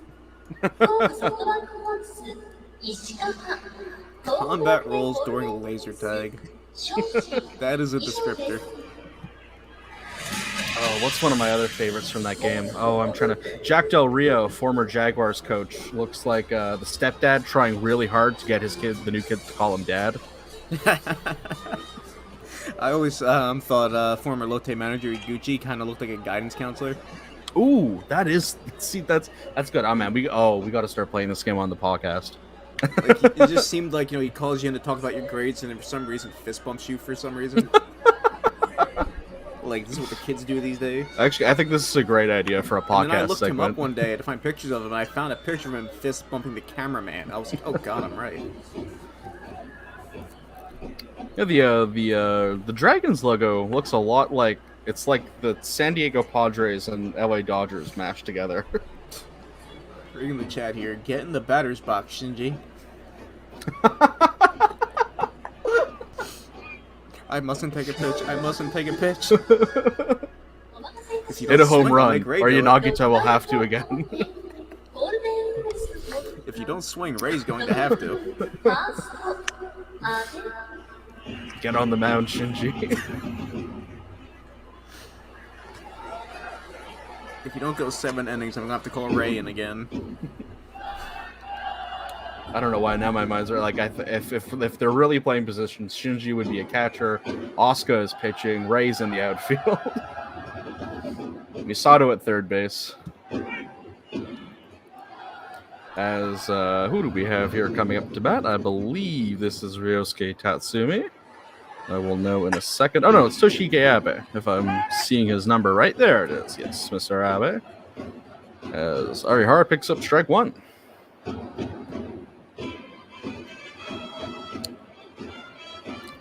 Arihara's stat line looks really strange. He's given up 8 hits, but only 2 runs so far through 5 innings.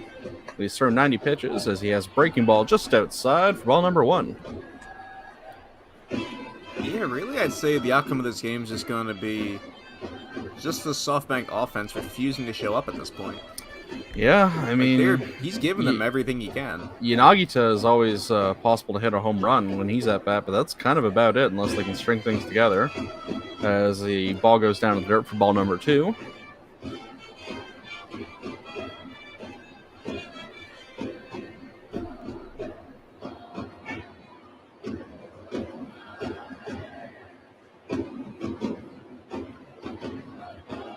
Two-one delivery on the way. And that's a fastball just outside for ball number 3.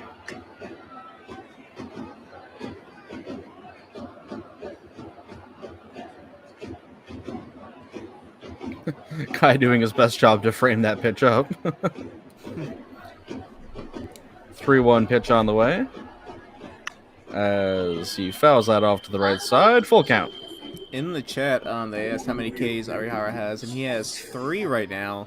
And interestingly enough, Yamamoto is having a very un-Yamamoto-like day, where he only has 3 Ks as well. How many runs has he given up? Only 2. Same score here. Same situation. Interesting. And he's given up 6 hits. Or, I mean, 4 hits, excuse me.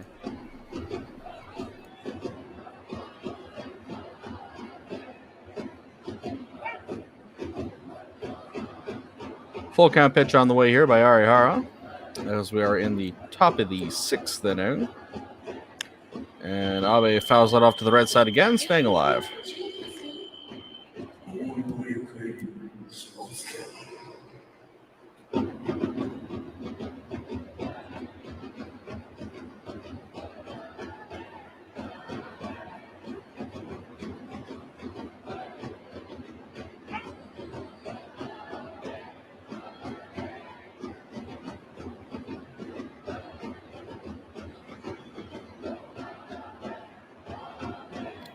Full count pitcher on the way as Abe fouls that off to the right side yet again, staying alive.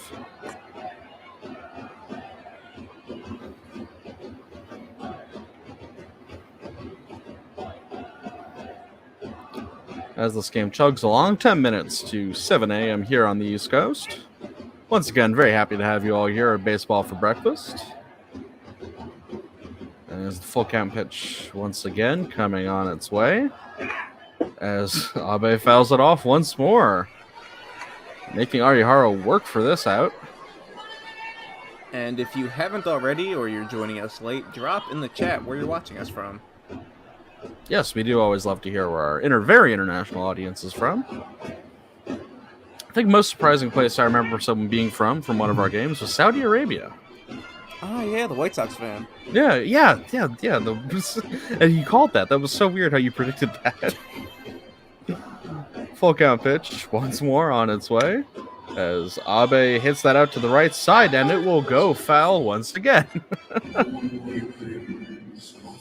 How many pitches are we at here? I can't quite see her. We had like 10 pitches this at-bat now? And it's been majority cutters. One fastball and one curve. Oh, there's a slider way down there.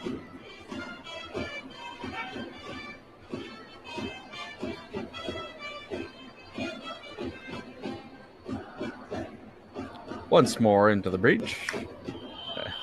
Abe fouls that off to the right side for seemingly the 7th time this at-bat.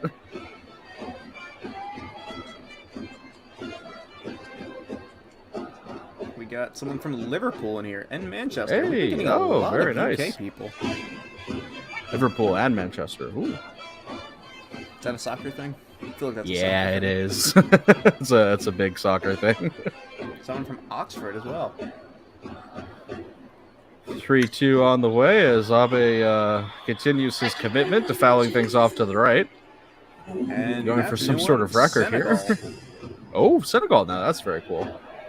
11 pitches so far this inning, which is to say 11 pitches to this one batter. As we've hit pitch number 100 for Arihara. Definitely not his best game, but all things considered, not a awful outing. If he can get out of this inning without giving up a run. We got someone from Sydney, Australia, San Francisco. Oh my god.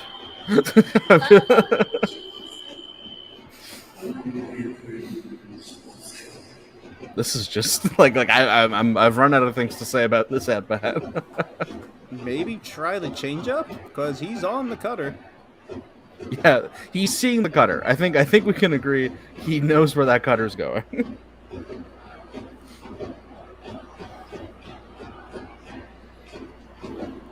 I believe 13th pitch of this at bat coming up now as Abe fouls it off to the right side once again.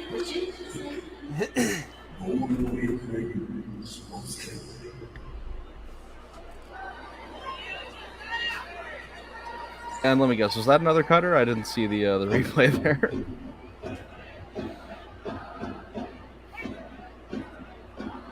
I think it was just a... I don't think they're not even showing the stats anymore. Like this is too much. The screen can't handle how many pitches have been thrown. Oh, there we are.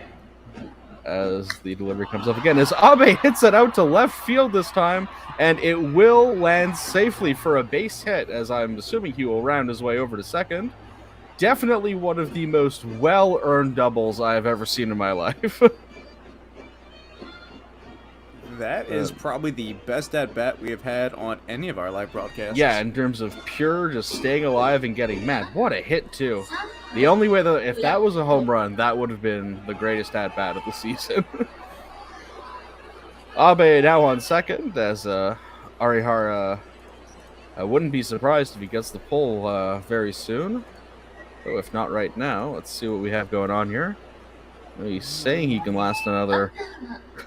Probably saying he can last another inning, provided the next at-bat isn't another 15-pitch one. Let me see it. It didn't show on screen. I'm going to try and see what pitch he ended up actually hitting for that double. I would love to see a hypercut of that at-bat on the highlights this week. That'd be very funny. As Miguel Franco comes up to bat. It was off the cutter. I'm going to guess the opposite's going to happen here. This is going to be a one-pitch at-bat, whether that's a hit or an out. I think that's what's about to happen here. as it's a breaking ball just outside for strike number 1. If you hear the song now, is that the Donkey Kong theme? I think it is. I don't think so, but I might be wrong. Sounds so familiar. Actually, oh yeah, wait, with the drumming like that, yeah, maybe. Oh, one pitch coming up here as Franco hits that over to Ariharu, throws it down to first for the first out of the inning. Imamiya, my apologies, at shortstop. Not sure who Arihara is. Oh, it's the pitcher. Oh, oof. All right, time for a coffee. That's always when I know it's time for a coffee, when I get a name that wrong.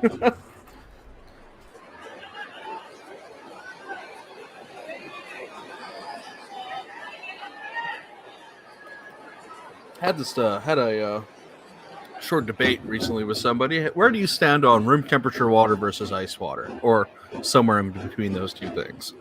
I cannot drink cold water. Oh yeah, okay. No, I'm team. The colder the better. I want my water to bite back. You know. My teeth are not built for that. So my teeth aren't built for. I can't bite ice cream. That, just thinking about that, makes me break out. As Ryosuke Tatsumi comes up here, and that's first pitch just inside for ball number 1. I quit drinking soda, but like even when I would drink soda, I would drink it room temperature. Oh. Yeah. I miss Mountain Never been a big soda guy. Love water, but ideally as cold as humanly possible. That's actually one of the only things I like about winter, is how cold the tap water gets. 1-0 delivery on the way here as Kai sets up on the inside. Fouled off to the left, but Kai is going to try to make the play. All for naught, though, as that'll be the first strike of the at-bat. Sound off in the chat, where do you fall between room temp water and ice water? It doesn't have to be ice water. It could just be cool. Maybe you just like it sitting in the fridge a little while. Like I said, I just happen to like mine extremely cold if possible. No, actually, coffee. I prefer iced coffee. I actually drank water from a glacier in northern Alberta once, like that fresh, just off the ice water. Well, aren't Maybe you that's where it fancy? all started when I was a kid. 1-1 delivery coming up here. 1 away with a man on second. And the pitch. Man, Arihara is getting unlucky with these inside corner pitches. That looked pretty good to me, but that's ball 2. Yeah, well, I've had water from a Pennsylvania public school water fountain. Hey, and you're still How's alive. that? I think know, that it's qualifies amazing. as a superpower. Just barely. 2-1 delivery on the way here as we approach 7 a.m. on the East Coast. And big swing and a miss there by... Forgot who's at bat. But we see the change up there. Tatsumi. Ryosuke Tatsumi takes a big swing and a miss there for strike number 2. You know what? Shout out in the chat. Where's the best water you've had? Ooh, interesting. Best water.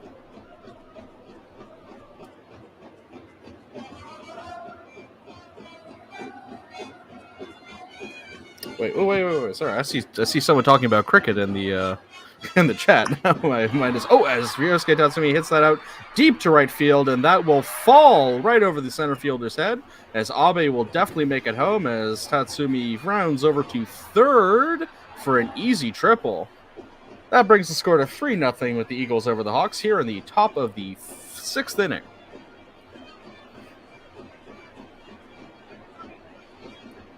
Ten hits.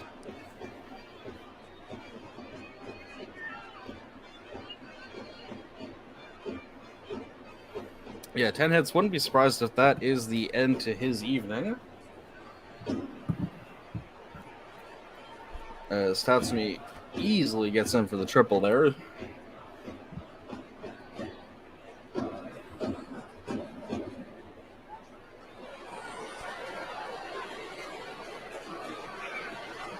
As we have a little conference here with Arihara.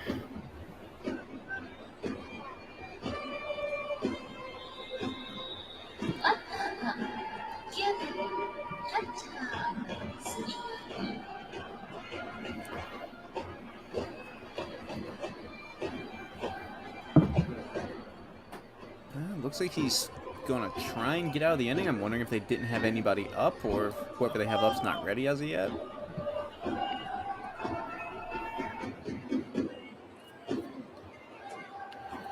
That brings the catcher Ginjiro Sumitani to the plate, looking to pick up a second hit of the evening.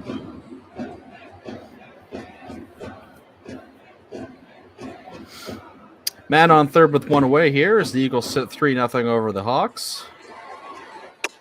And it's a fastball way outside for ball number one. Not even close.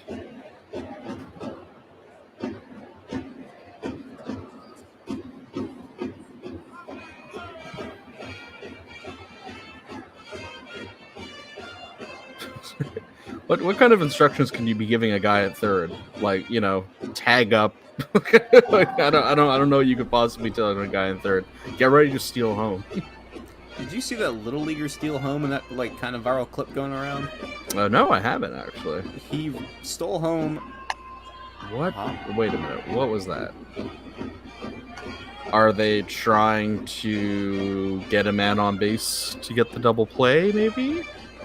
That would make sense, actually. That would probably be, in my opinion, the right call. Maybe they're just buying time for the bullpen? He is taking a lot longer. Ooh, interesting. Interesting move, actually.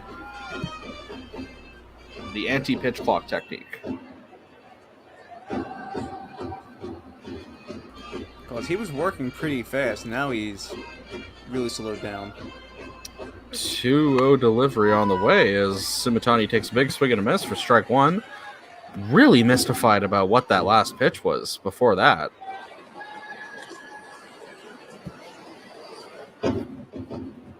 Maybe it was to get Sumitani's guard down. Maybe now he thinks he's getting a walk.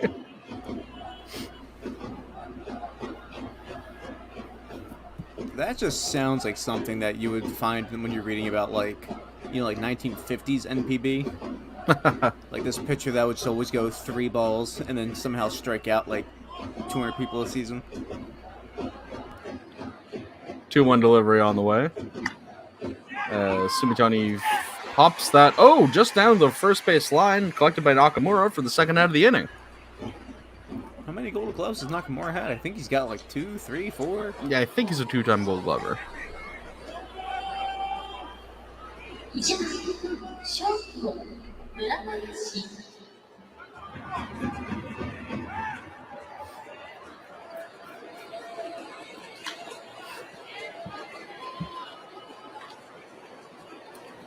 So Arihara will be looking to get his way out of this inning here as the lineup makes its fourth time around here. It's Kimura Bayashi coming up to the plate. As you see on the screen here, batting .306 on the season. Looking for his second hit so far tonight.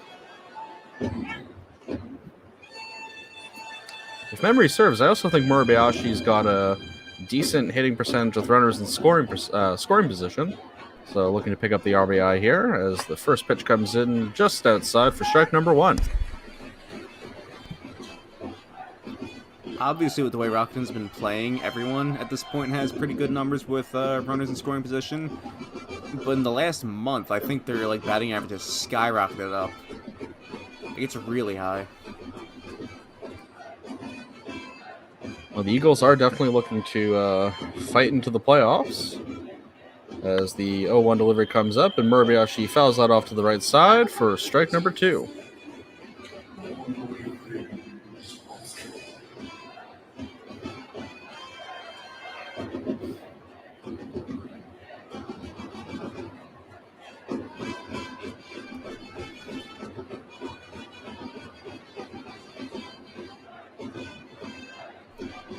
There's that green jersey.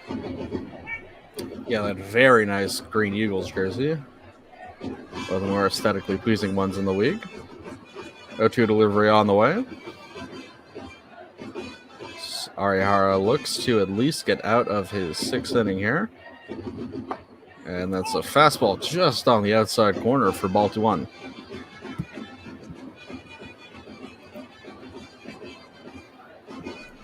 In the chat, they're discussing where to get NPB gear, and something that I thought was interesting was, when I was there, I went to like regular sporting goods shops, thinking, you know, you'd find jerseys and hats there.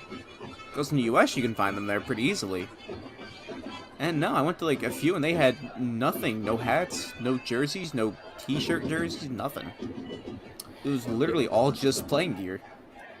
Yeah, I remember a similar thing. My friend went to Japan this summer, and I said, "Oh, try to find me some baseball stuff." And she was like, "Yeah, I didn't see any anywhere," and I was looking. 1-2 delivery on the way. It's a ball down in the dirt for ball number 2. At that very same book off I mentioned earlier, they had a Koji Uehara Samurai Japan jersey. That was rather tempting, but I didn't feel like spending 12,000 yen at that point. Which in hindsight is relatively nothing for that, for an authentic Mizuno.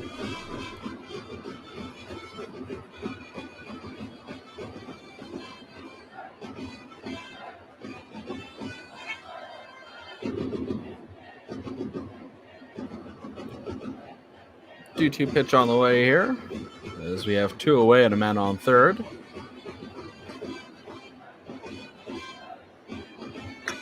And Murabayashi hits that off to the right side for another foul ball. Seeing here, Aihara has thrown 30 pitches this inning. Really not a fun time to be his arm, as he reaches pitch number 120. That first inning and this inning are just... that's a lot.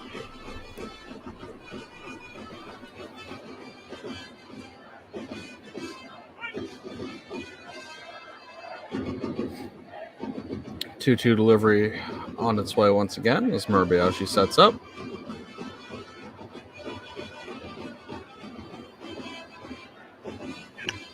And he pops that over to the right side as Nakamura collects it, and that'll bring an end to the inning. Probably the end of Aihara's night. I wouldn't be surprised. I think 6 innings and 120 pitches is a pretty decent night's work for him. As that brings us to the bottom of the 6th. The Eagles up 3-0 over the Fukuoka SoftBank Hawks. I know I'm an inning early for this. We're just going to stretch my legs a little bit.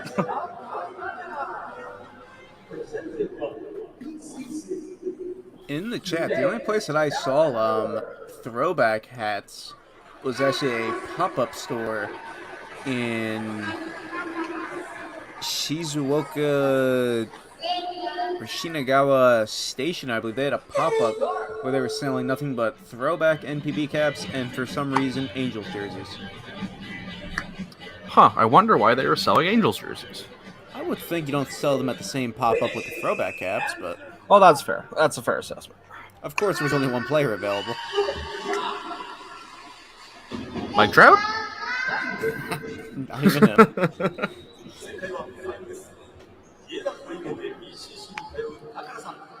I think it's often said Mike Trout is the most popular Anaheim Angel in Japan. Everyone loves Mike Trout. Yeah, they have no... there's no one else on that team. No, no one at all. On a completely unrelated note, Shohei Ohtani, PL alum, just won back-to-back Player of the Month for the American League. Wait, Ohtani, wait a second. He's pretty popular in Japan, isn't he? I think so. People like that guy? In Wait, who am I Escon thinking? Field, they have Tower 11 with his him and Yu Darvish painted on it. Oh, that's true. Yeah. Oh man, that's such a cool painting. Oh man, I really want to see a game there. I forgot actually when you asked me that question earlier of games I want to see. I would love to see a Fighters and Hawks game at Escon Field. That'd be really sick. As Masaki Momori comes up with his paranormal activity batting stance once more. Oh god. I gotta find a clip of that and send it to you after.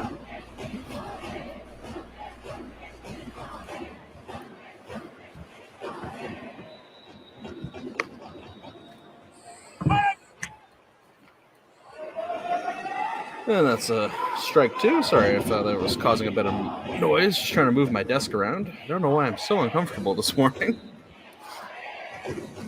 0-2 delivery on the way. As Momori takes a big swing and a miss for a big strikeout, as Hayakawa picks up his 3rd strikeout of the evening. We go from long at-bats and arduous journeys to a quick 3-pitch strikeout.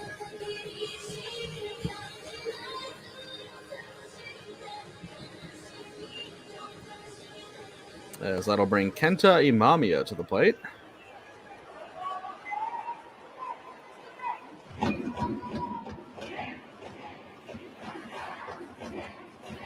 And the pitch is down in the dirt for ball number 1.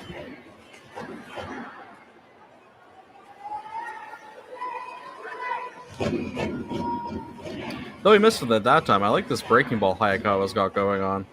That thing. There it is. Yeah, that thing. For ball 2. Does PLTV still have that deal with Pitching Ninja? Put that on there. I have no idea. That was a thing last year, I think. 2-0 delivery coming up here as he throws that high and outside for ball 3.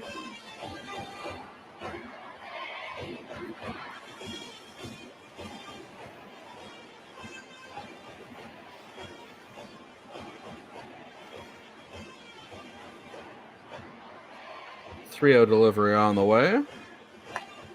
That's high and outside once again, and Kenta Imamiya earns himself a walk on 4 pitches.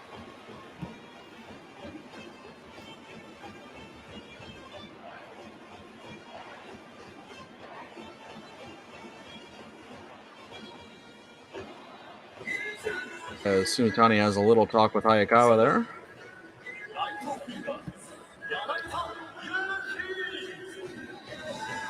And that will bring Yuki Yanagita to bat.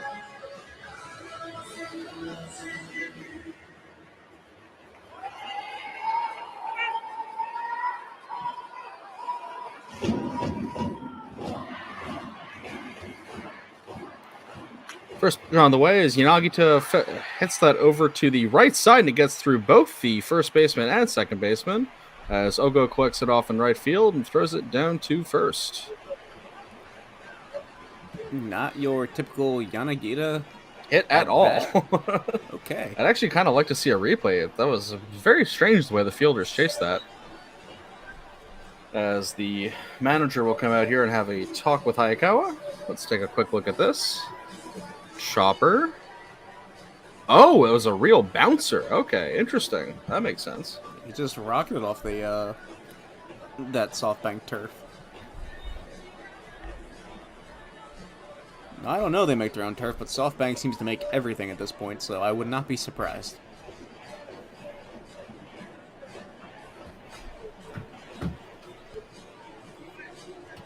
As they continue their little meeting on the mound for Kensuke Kondo. Ordering the defense around. Defense, whatever. In the chat, drop who you want to win if you have no horse in this race. If you support a different team, still, who do you want to win?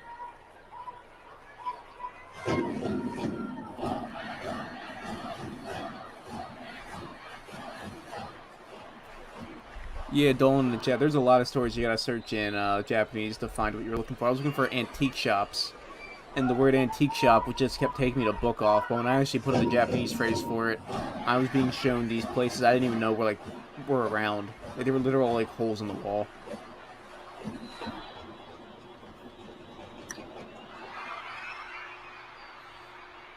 And is that gonna be a one pitch? Nope. That goes out to the left field.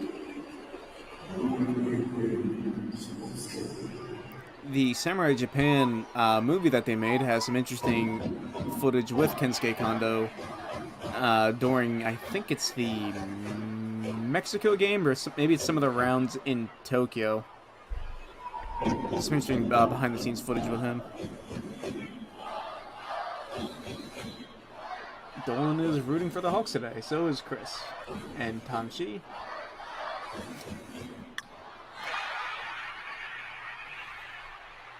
And I was not prepared for that. I do not have a home run call. They do not let me do play-by-play here, so maybe Jim will come back and then we'll have him do that.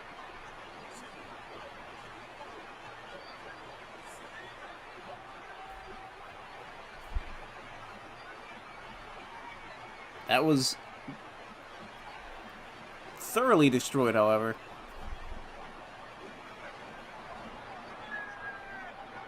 I think Kondo, once he was gone from the Sapporo Dome, he's been able to have his power coming through more. because the Sapporo Dome had that massive outfield wall that pretty much turned everything into a double or a long single. You really had to destroy it with a crazy launch angle to even get it over the Sapporo wall. So now, with his first season with SoftBank, he's pretty much just been destroying the baseball.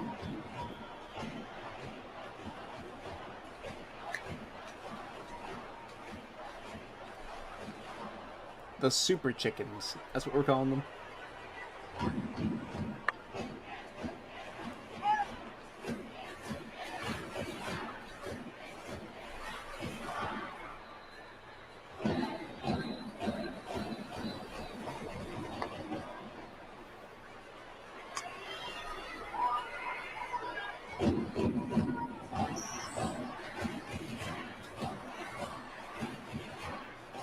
That was a big swing from Nakamura on that cutter. And they go back to that same spot with the cutter. No swing there that time. Didn't fool him twice.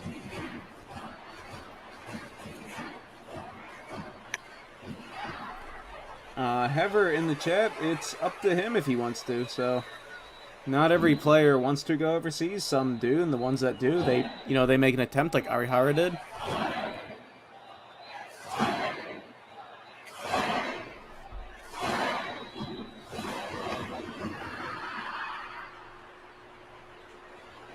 I mean, Kondo may have wanted to, but perhaps the contract SoftBank offered was more important to him, or maybe he just wanted to stay. I mean, going overseas is... Chances are when a Japanese player goes overseas, he's the only Japanese player on the team. There's really no one he can talk to. And of course, with Masataka Yoshida this year, he's been discussing the food issues, where he's been trying to find a good Japanese place. There's a lot of reasons why somebody might stay at home.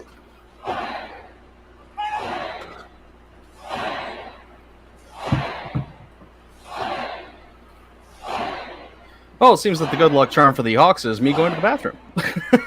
Yeah, I was busy with the chat, and all of a sudden there was a home run, and I don't have a home run call because they don't let me do play-by-play. So I just kind of awkwardly said, oh yeah, that ball's gone, look at that. Look at that, Kondo did it, great job. Good job, Kondo. Well, one delivery on the way here is batter fouls it off to the right side. Is that, who are we at here? Nakamura? Yeah, there we are. No, Makiara. Yeah, Nakamura, I think he grounded out. One I'll ball, do two David strikes here. Attenborough style home run calls. I can't believe that I left and it was 3-0. I'm back and it's Kondo 3-3. just kind of demolished it.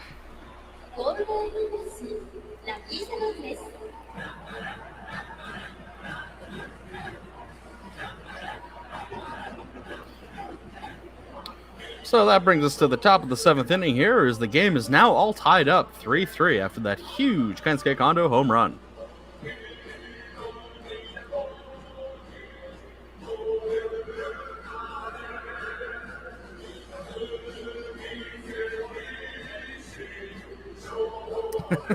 There's something funny about that scoreboard where the 10 over the 4, but they both have the same amount of runs.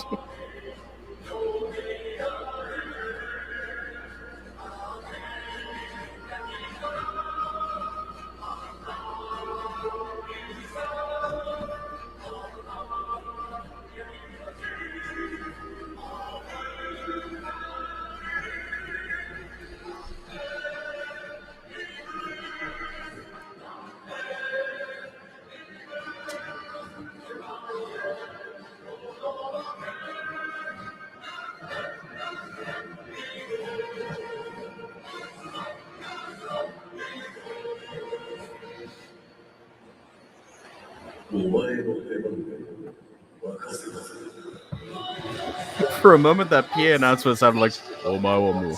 Yeah, I was thinking it was a Kenshiro as well. In the chat, I've been to Fukuoka in Yakuza 5, the video game. Good game.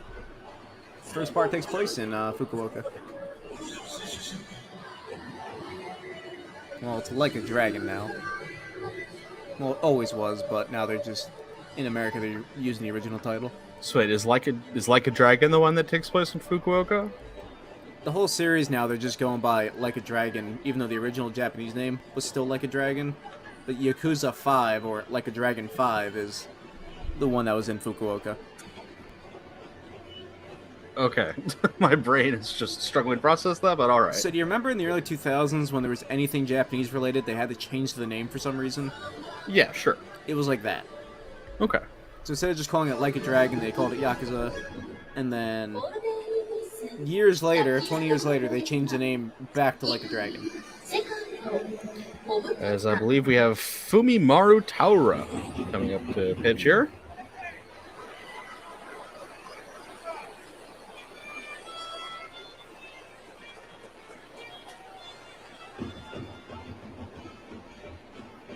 In the chat for person asking about postings, Yamamoto has asked to be posted.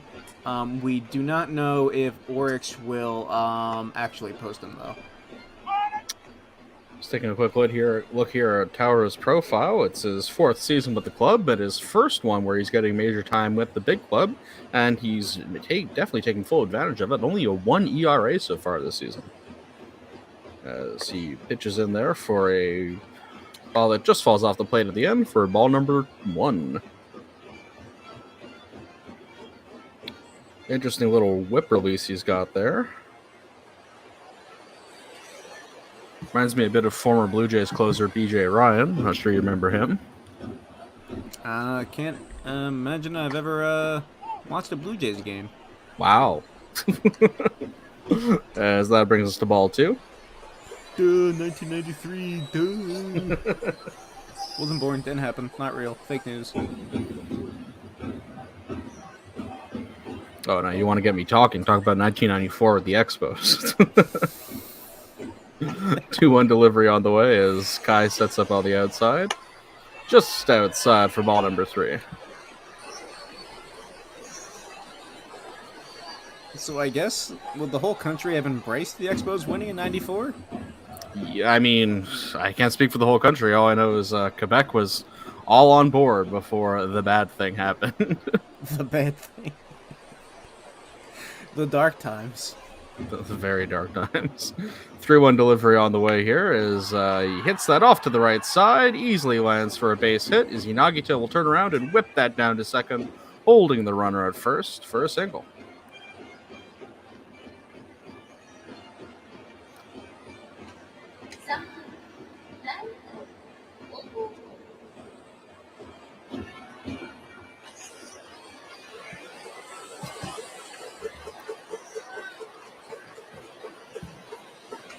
Kobakata picks up his 2nd hit of the evening. And as we know, he is a threat to steal. There could have been a Toronto-Montreal World Series in another universe. Yeah. And MLB stopped it because they hate Canada. Man, that is what the conspiracy theory is here. That they were like, all right, 3 Canadian World Series in a row, that's too much. We got to put an end to this. Who was the commissioner back then? Is that Selig? Oh, I think so. I'm not sure. He made a couple of phone calls.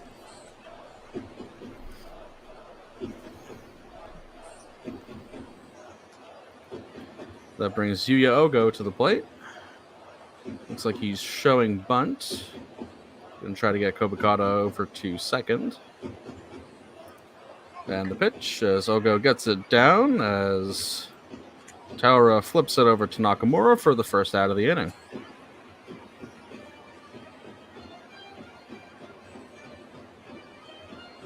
Not sure what Fujimoto held up that 4 there for. That was a weird little move.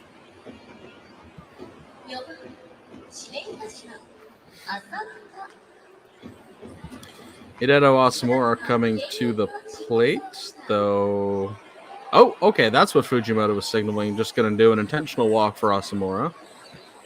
So that'll bring him right down to first base. Setting up the possibility for a double play as Takeru Okajima comes to the plate.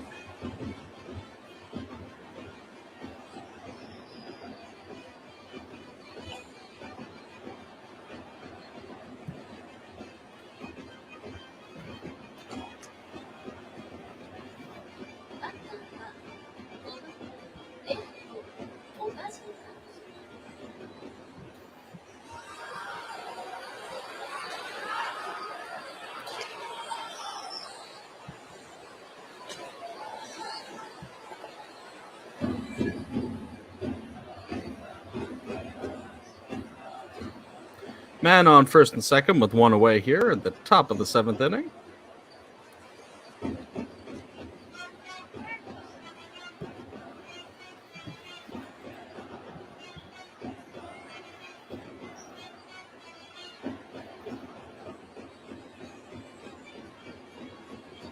And the first pitch for Taura on the way. Breaking ball just outside for ball number 1.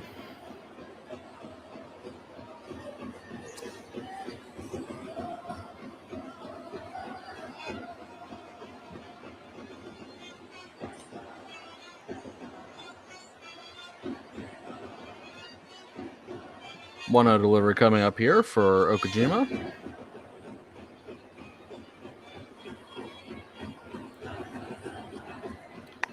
And again, just slowing outside for ball number 2. And just another quick little reminder for all of you, our next broadcast is on August 20th, where we'll have the Oryx Buffaloes taking on the Hokkaido Nippon Ham Fighters. Sorry, I saw the F and thought it was the Fukuoka SoftBank Hawks again, but no, it will be a Fighters versus Buffaloes game on August 20th. Join us for the Midnight Matinee. We're hosted by Gabe Lerman and Michael Bealey. Not me. I will finally get a day off. 2-0 delivery on the way here.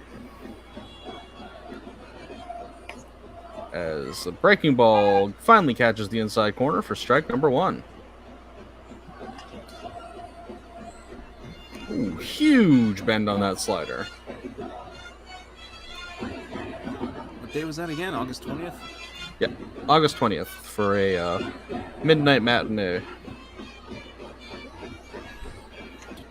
Oh, I'm off that weekend. That works. There you go. 2-1 delivery coming up here.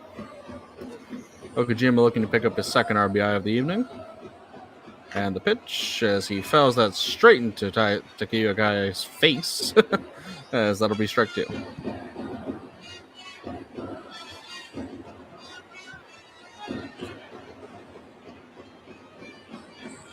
Ooh, brutal.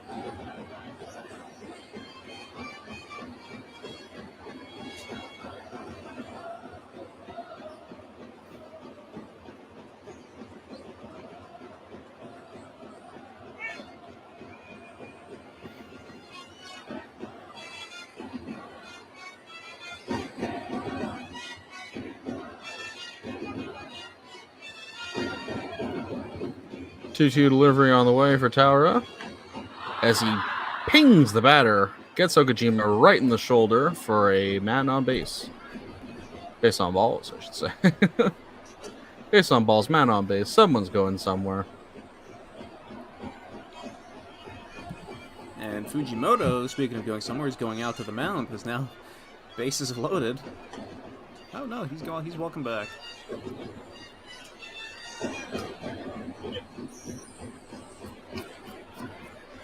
Rockton really have been finding a way to get on base pretty much every way possible this game. Yep, couple of walks, a lot of hits, and now a man hit by a ball. Singles, doubles, there was a triple, a bunch of weird singles through the infield. Home run.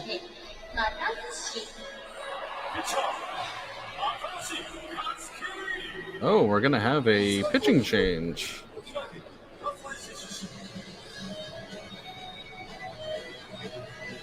Show up, load the bases, refuse to elaborate.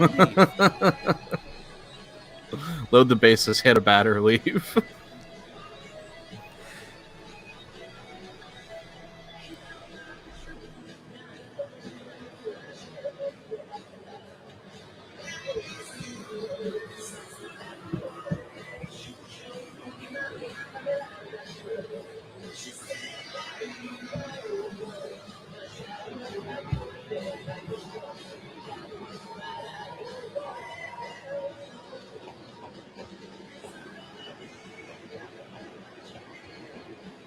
As that'll bring Katsuki Matayoshi to the plate, or to the mound, I should say.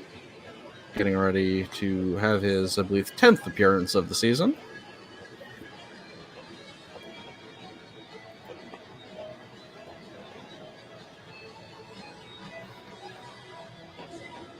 Matayoshi used to be a member of the Dragons in the Central League, but has been playing his last 2 seasons with the Hawks.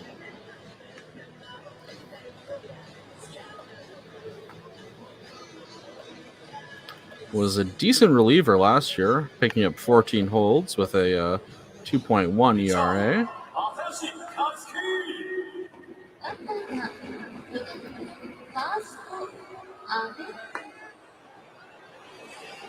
So bases loaded here in the top of the 7th inning with 1 man away, as both teams are tied 3-3. As a plane goes overhead, I'm very sorry for anyone who hears that. It's a loud one.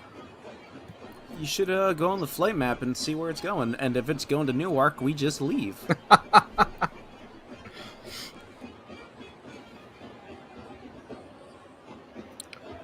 As Abe comes up for his 4th at-bat of the day, though he got about 2 or 3 pitches, at-bats worth of pitches his last time up.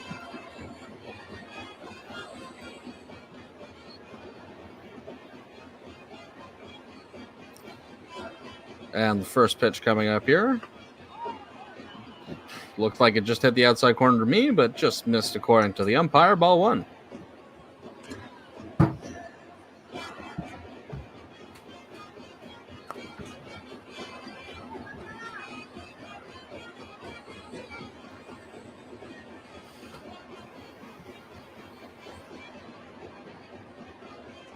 If he gets another 14 pitch at bat, If he gets another 14 pitch at bat, I'm going to be late for work after this. As Matayoshi throws a breaking ball down, and very much down for ball number 2. that's got to be something with the scouting report on Abe, because it's all cutters again. And he's clearly seeing cutters, so I have no idea. Yeah, not sure. And it's weird. SoftBank usually known for their extensive analytic analysis. Don't know if you can say those 2 words together, but they are definitely one of the more scientific teams in the league. So If maybe all the they know fancy something stuff we on don't. screen didn't inform you of that. 2-0 delivery on the way as Abe takes a big hack for strike number 1. Can you say analytic analysis, or is that just redundant? I mean, it is redundant, but Well, you have the analytics, and now you have to analyze them again. Further. Reads Moneyball once. reads the first page of Moneyball. I know about on-base percentage. I can baseball. Let me in. I've applied for the GM 3 times. 2-0 delivery coming up here for Abe. As again takes a big swing and a miss for strike number 2. You know, being a baseball GM is a very interesting job because you can just completely demolish a farm system, get fired, and then immediately get hired again. Yep. I do not get it. It's the beauty of front office positions in any sport, really. Oh, you play the farm? All right, we want you to be our GM. Oh, you did it again? Wow, we didn't expect that. The Florida Marlins approach. Or Miami That's a lot Marlins, of teams I should approaches say. anymore. Florida, man, they haven't been called the Florida Marlins for like a decade. Boomer. Yeah. 2-2 delivery on the way here. As Abe fouls it off to the right side. Here we go. Pull the audio. Just record myself saying Abe fouls it off to the right side and put that on my phone for a bit. Get a cassette player, like an old answering machine. Okay, I'm not that much of a boomer. Come on now.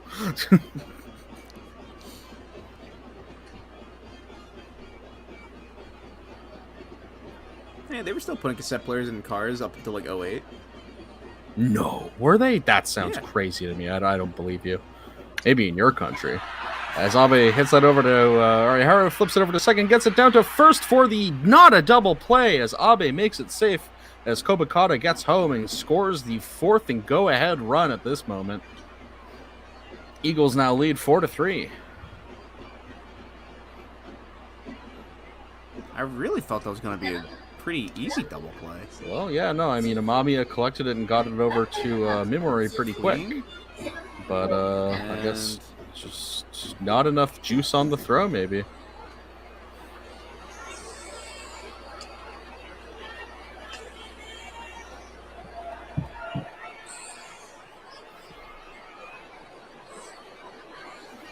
Something about that shot there just made me laugh. Just looks like the polar bear was stunned that they didn't get the that double is play. the SoftBank dog. Oh, it's a dog. Oh, His name is Otosan, which means dad. SoftBank had a series of commercials where it was a family featuring the white Shiba Inu named Otosan. Yeah, that's the dog. His name is Dad. Yeah, look I it don't up. know why that's so funny to me. Tommy Lee Jones was in an ad with them before. Oh, okay. Well, now I gotta see this. This is fantastic. Tommy As Lee that'll Jones is bring also a- the mascot of Boss Coffee. Pinch hitter up to the plate. Not sure who it is.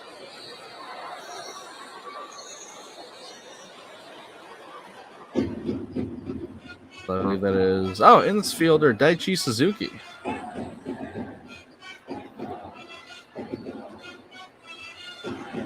Who I think should be a defensive substitution. I remember him being a pretty reliable defensive hand last time we saw an Eagles game. As first pitch comes in just on the outside for ball number 1. And for a while, as a I say cross promotional, even though SoftBank was one filming the commercials, they would actually have a real live Otosan come out and bring new baseballs to the umpire, Oh wow, that's fantastic. dressed in a little SoftBank dog uniform. The uniform that says "Dad" on the back. Yeah, it did. 1-0 delivery coming up here with men on the corners and 2 away. Oh, just on the outside, despite Kai's attempts to frame it for ball number 2. But I can't really say how fever dream it was to get off a plane the first time for like 13 hours, make it to my hotel, have to sleep, look at the vending machine and see a faded image of Tommy Lee Jones trying to That's sell me coffee. magical. My God, what a beautiful thing to imagine. Is the flight to Japan longest flight you've ever done? Yeah, 12, 13 hours. Yeah, that's fair. 2-0 delivery on the way here as Suzuki fouls that off just into foul territory. It should be easily collected by Nakamura. And that'll bring an end to Rakuten's inning. Bottom of the 7th coming up here as the Eagles are up 4-3 over the Hawks. And we will get the Hawks 7th inning song coming up. And hopefully, if we're very lucky, keep an eye out, people, we might see Jushin Thunder Liger on the big screen.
Ah!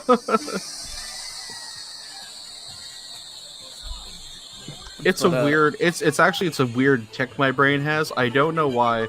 Multiple times a day, I will think the phrase "killing me won't bring back your bleep honey." Now to finish, to go back to the longest flight. The first time I ホークスか went. らのお知らせです。 Hello, Noah. ペイペイドーム横 The heck ボ is ス that? イーゾ福岡で開催中のただいまうんこミュージアム福岡は That is 9月 exactly what I 3 thought 日 it 日曜 was. 日まで Okay. 大輪のうんこが彩る Wait, I'm sorry. 夏の What 風 is 物詩 that? 大 What is that? うんこ What I 花火 think it 大会 is? や Yes. うんこサマープールなど涼しい室内でも夏を Why? 満喫できるイベントが盛りだくさん。この夏は Imagine showing うんこ up ミ to ュージア work ム one で day and you 水に have 流 to せ promote ない this. 夏の思い出を作りましょう。 Yeah. Well, if you're in the Fukuoka area, Yeah, go down for poop night.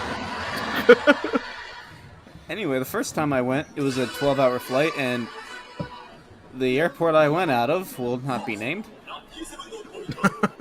The city that will not be named. We will not name it any further. And that was 12 hours. I think it was 11 coming back, and then this time I flew out of Philadelphia, went to Chicago, from Chicago to Haneda, and that was a total of 16 hours, but that's 2 flights. Wasn't that bad. Mainly because there was a 2-hour layover in between. And coming back, I think it was like 12 hours, but I was sitting in like premium, almost first class seats, so I didn't even notice. Nice. Yeah, they So gave me we have a good pitching upgrade deal. change here for the Eagles as Shoto Watanabe comes to the mound. He's a rookie, having a very good first season so far as he gets that fastball right down the middle for strike number 1 against Mr. Richard Tsunagawa. Coming up for his third at-bat of the evening, looking for his second hit. And the pitch, and huge swing and miss by Tsunagawa. He's now behind 0-2.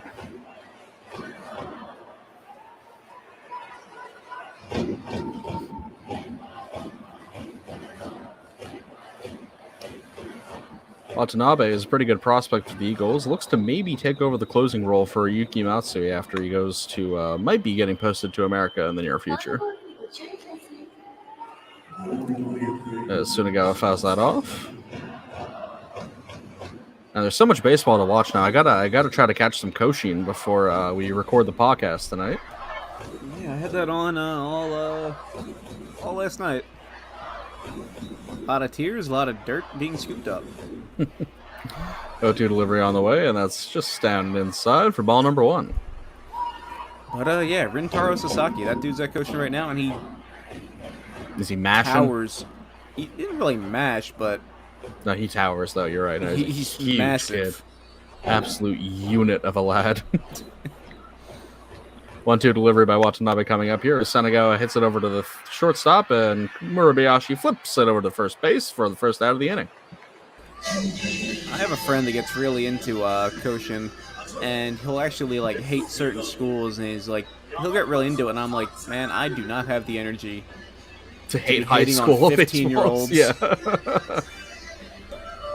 And if they're third years, that's gonna be like the last time they play baseball before they're off to college or work or whatever. Oh no, this school of 15-year-olds has won a lot of baseball games. Oh no, They're evil. that's too much work, man. Tatsuru Yanagimichi coming up to bat as he gets a first pitch looking strike. Yanagimachi, there we go.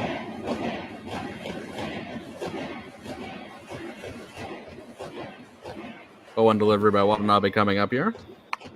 That's way high and outside for ball number 1.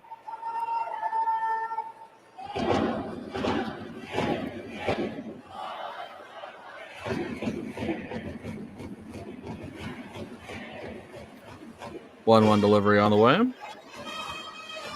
And that's high and inside for ball 2.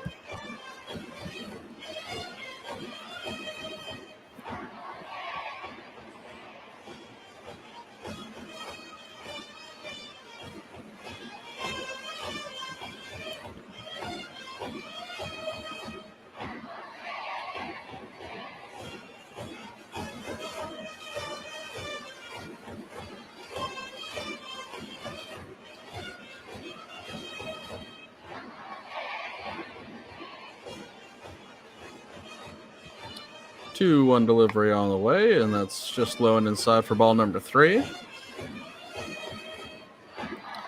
Yanagimachi looking to pick up maybe his second walk of the evening.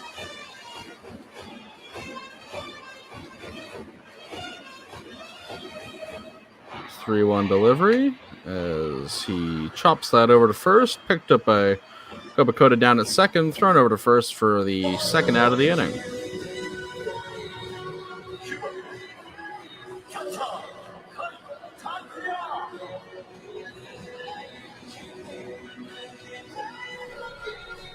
In the chat, Tanchi, I don't really know which schools are the small ones versus the really big ones. I know some of the big ones, but I've just been once again enjoying the fact that recognizing which kids are just stealing NPB players' batting stances. I just find that funny. There was a bunch of kids with Otani stance. Well, yeah. Which I'm sure there were a lot of kids back in the day who copied Ichiro. Probably still are kids today that copy probably Ichiro. still are. I think I saw one actually. Something I always liked about Ichiro's batting style is the way he would just kind of fall out towards first. You know what I mean? Really trying to get a head start.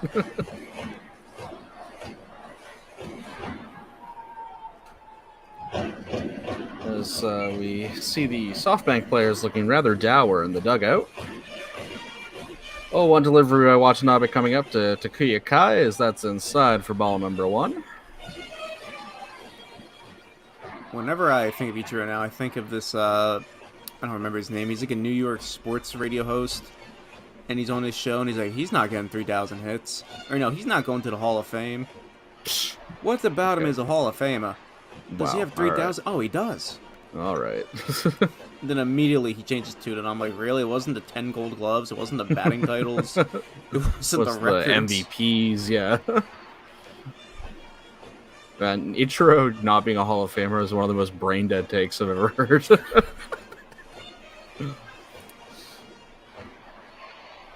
The man, you want to see brain-dead takes, sports is a great place for it. Or just listen to the podcast. 2-1 delivery coming up here as Kai hits it over to Kuribayashi, who throws it down to first for the 3rd out of the inning. That brings an end to the 7th inning. Top of the 8th here as the Eagles still sit 4-3 over the Hawks. We got ourselves a close one, but it is coming to a close soon. And speaking of broadcasters, did you hear about that Orioles thing? No? They suspended their play-by-play guy. What did he do? He said that the Orioles had been in trouble playing against Tampa Bay Rays in Tampa. Okay. That's literally all he said. I was waiting for more there. No, that's all he did. He read a graphic off screen talking about their record against Tampa in Tampa. Well, that's peculiar. Are the Orioles saying, look, we're having our first good season in a long time. We don't need any of this negativity going around here. He's either suspended or something. Yeah, just... I don't know. I think it was a few years ago they fired a guy because he wasn't a hardcore homer or something. I'm not certain, but that's some Boston sports stuff.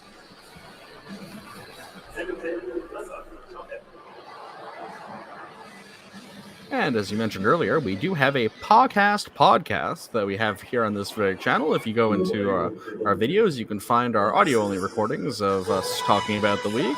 It's me, Mr. Michael here, and our friend Gabe Lerman. And yeah, I'm sorry, I see Kenshiro, and I'm wondering what's going on here. It's totally distracted me. What's with the Fist of the North Star? Yeah, I know, right?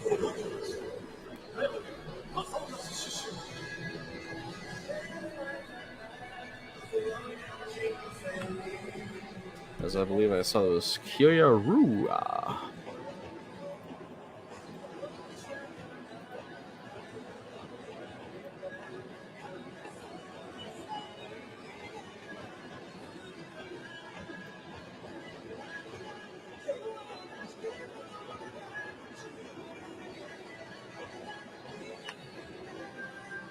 Well, Kuya Fuji, I should say. My mistake. I don't know where I got. Oh, it was from the Kuya. So I got Rua. Fuji in his 2nd season with the Hawks. Formerly a member of the Hiroshima farm system before coming over to the Pacific League last season, where he had a very good season in relief with the Hawks. 55 appearances and 1.12 ERA. Not doing quite as well this season with an ERA of 2.34, but definitely a solid pitcher.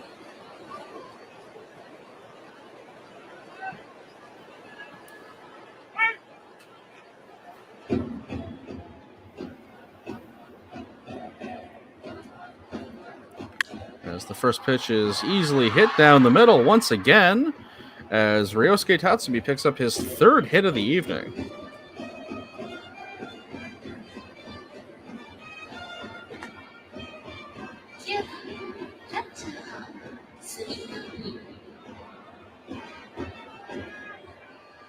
Ooh, just past the outstretched glove of Memori.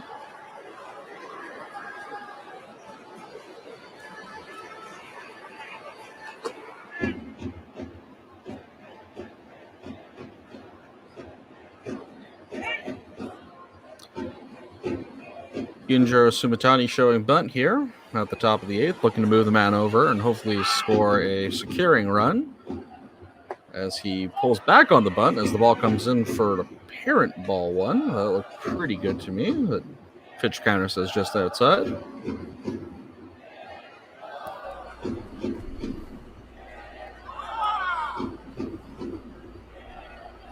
Yeah, I thought the way Kai caught it, I mean, I thought that would be a pretty clear strike. Maybe I'm just falling for Kai's framing all game long.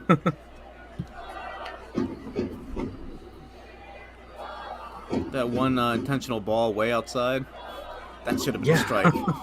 I trust Kai. That was such a strange pitch. I just thank you for bringing that up. I totally forgot about that. 1-0 delivery on the way here. Oh, here comes the fake bunt. Oh, no, that's real bunt. And he drops it down as Kuya flips it over to first to pick up the first out of the inning. And all the other Pacific League games are done for the day. I believe we're extended by that 14 pitch at bat, probably. Yes, yeah, that definitely contributed. Now, the Hawks have been doing their best to get me to work on time. The Eagles don't want me to leave.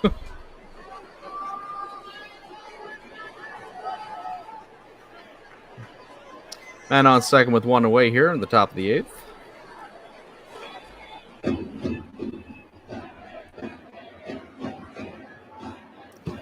As we have Murabayashi coming up to at bat. Looking at my coffee now. Gonna finish that. When your coffee's staring at you from across the room.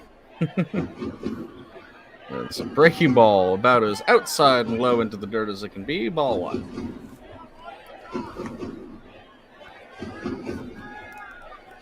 I've finished my energy drink, and now I have a Wawa half and half lemonade. Ooh, nice. Pennsylvania's favorite convenience store, named after a Canadian bird. Wawa. 1-0 delivery coming up here.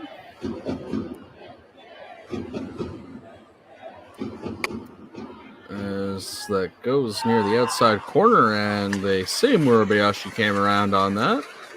Didn't quite look like it to me, but I don't have as good a view as the first base ump does.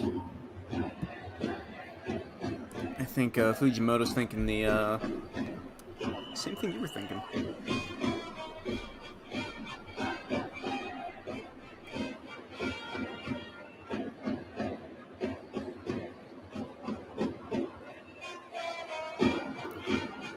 One delivery on the way. Breaking ball again, way outside and down for ball number 2.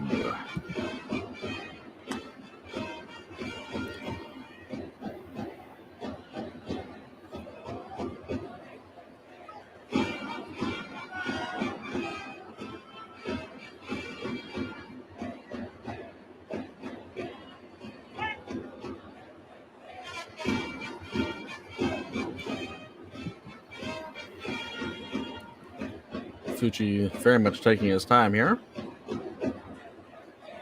Anti-pitch clock. 2-1 coming up here as Murabayashi fouls that way far back for strike number 2.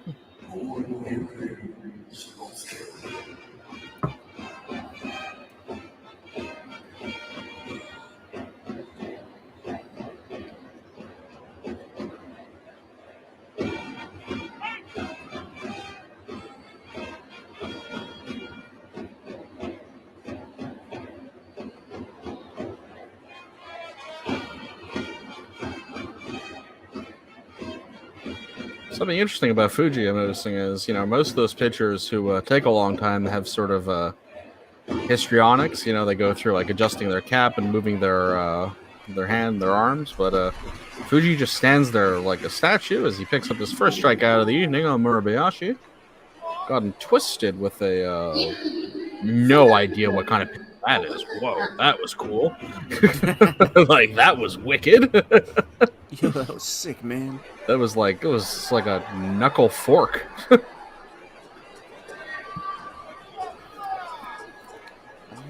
Let's see. Yeah, if you can find that. Kobakata having his 5th at-bat of the evening, I believe. 2 hits to his name and a run. That was a fork. Okay. Didn't really. Oh, whatever it is, seem looks like like a he fork threw to it me. again.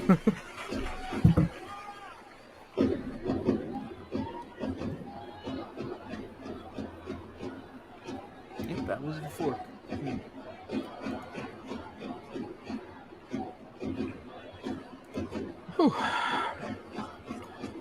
No balls, 1 strike, 2 away, and a man on second here in the top of the 8th inning. As Kobakata gets ready as Fuji puts that way down in the dirt for ball 1.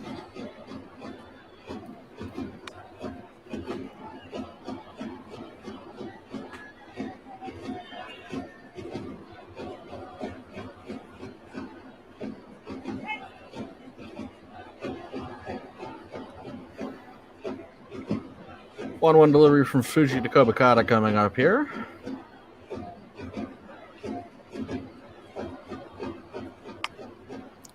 Way and outside for ball 2. In the chat to Bob, yeah, I would think they would be one of the teams that would be more willing to do throwback uniforms, you know, having been around since 1949. And you have the Mainichi uniforms, you have the famous red and cream Orion's uniforms of the 70s and 80s, you have the 90s pink and whites. I don't know why they don't do more throwback stuff.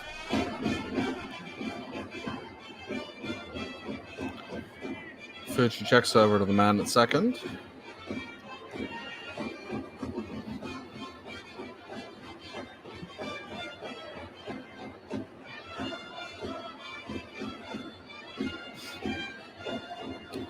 Two-one delivery coming up here.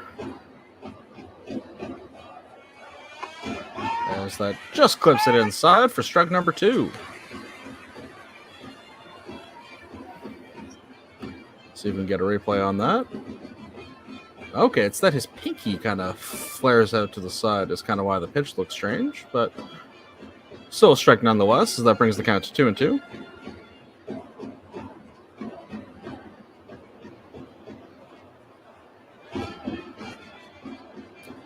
And Fuji with the windup and the pitch, and a huge swing and a miss by Kobakata. Down in the dirt as Kai throws it over to first to pick up the 3rd out of the inning. Eagles get out of that one without giving up any more runs as we come to the bottom of the 8th inning with the Eagles up 4-3 over the Hawks. Sure, so it's just that the Hawks didn't give up any more runs.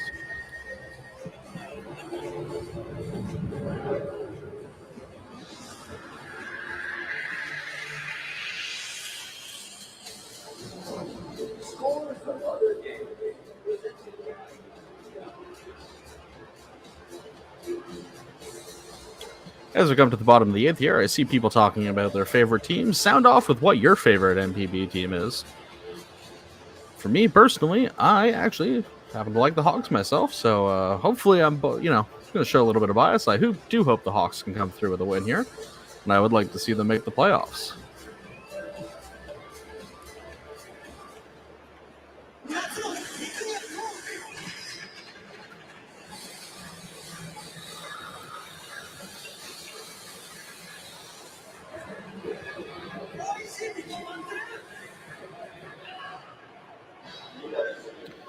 As we have another little inning break here, we'll just remind anyone who hasn't heard yet that our next broadcast will be on August 20th. Please join us as the Oryx Buffaloes will take on the Hokkaido Nippon Ham Fighters for a midnight matinee showing with Gabe Lerman and Michael Bewey. It'll be a great game, I think, as the Fighters, the Fighters are interesting because for as many games as they've lost, they're a very talented team. They just keep losing by 1 run. Oh, of course, the Buffaloes are the league leaders, so it could be an interesting game, or it could be a total curb stop. The Buffaloes have been quite the team this season. Wouldn't be surprised myself if they not only won the pennant, but won the Japan series. As we roll around to 8 a.m. here on the East Coast. I'm sleepy. I've been up since 4, but we're almost there.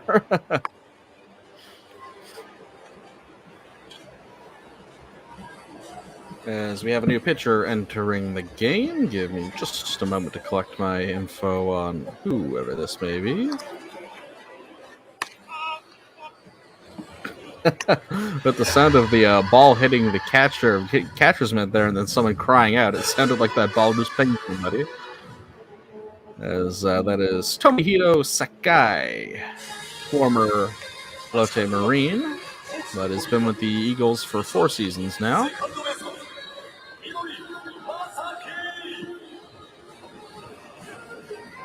As that brings around, I think, a pinch hitter. Oh no, it's Masaki Momori once more. I'm going to keep making the same joke. He's got that paranormal activity batting stance. I really got to find a clip to that to show Mike when he gets back. Paranormal new activity has been this game. As the first pitch comes. Wow, that was a strike? What? I want to see a replay of that. that seemed way outside. 0-1 delivery coming up here. As Mori takes a bad swing in the dirt for strike 2. Mori has not been effective as of late, well in this game.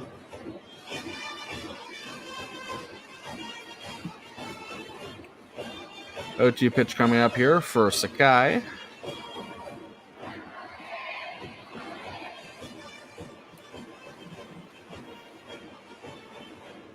And Momori chops that over to third, collected by Murabayashi, who whips it down to first, but not before Momori makes a diving slide into first base, and he is safe. Momori with that rare Pete Rose, Charlie Hustle face first jump into first base, I should say. Nice sort of defensive chop swing. I suppose if you've got the wheels for it, that's a good way to get on base. Woof. Personally, from back when I played baseball, I was never a fan of the face first slide. Though I'm very good at sliding with feet first, and I would often slide into first too. But the one time I tried to to slide face first, I just belly flopped, ostensibly. I just kind of jumped on the ground and landed with a sickening thud. Like 20 feet away from first base? Yeah, basically. It wasn't even in the game. It was just like a practice. It was just a practice, and I could just hear my friend in the outfield just burst over laughing, fell over himself. Because, again, I'm quite a portly fellow, even back when I played baseball. So just a fat guy just running down to first and just eating it. just falling over. So Vogelbach? Yeah, sure. Or Prince Fielder. Except Prince Fielder is, much taller than I am. I have the same width, though. And then he was benched for the next 3 games. Yuki Nagita coming to bat. If you just saw his face there, you know he's looking for a home run, as he is wont to do very often. It's not quite up yet. We have Kenta Imamiya showing bunt here. Because, you definitely don't want to ground into the double play with Yanagita coming up and only 1 run lead, as Imamiya bunts it down the first base line as he is tagged out easily. But that does advance Momori over to second.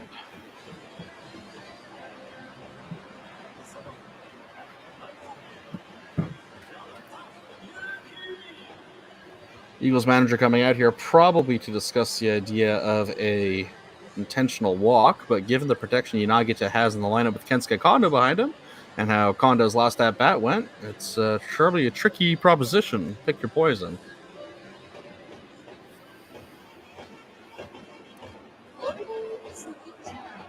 Oh, is there already pulling Watanabe? Or Sakai, I should say. Sorry, Watanabe was the pitcher out before him. It was a very short appearance by Sakai here.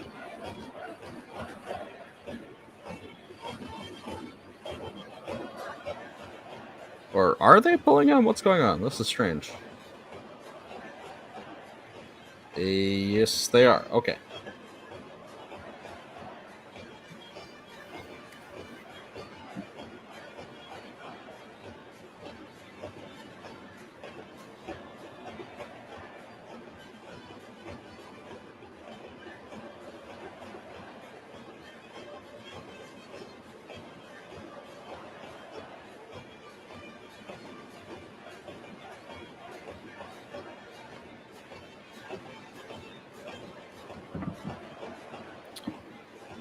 So after Sky only pitched 1/3 inning here, we've got another pitcher coming up, Sora Suzuki. In his 4th year at the Eagles. I suppose they are... Oh, I see what they're doing. It's a lefty on lefty here.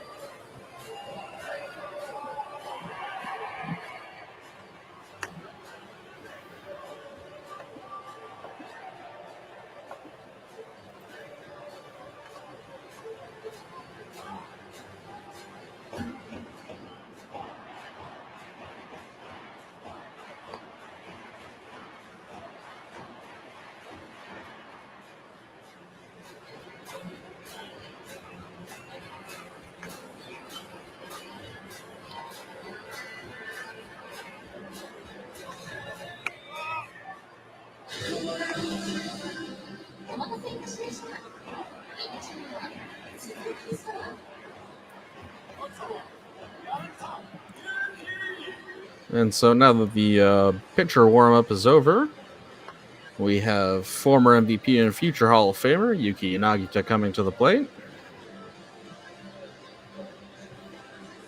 Inagita also, I believe, a 3-time Japan Series MVP. Or something around that. If it's not Japan Series, it's Climax Series. If it's not Yeah, Climax Series, it's regular season. Many rings on this man's fingers.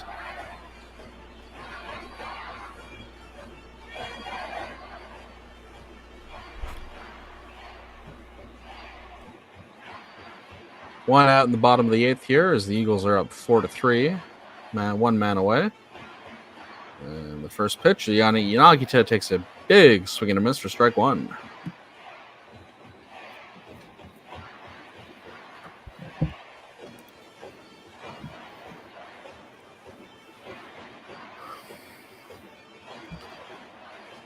Just passing 8 a.m. here on the East Coast. This game, as people have pointed out, is going a bit longer than all the other ones. As Gita, as he's affectionately known by the fans, gets ready for the second pitch of the at-bat. And the pitch fouled off to the right side, 0-2.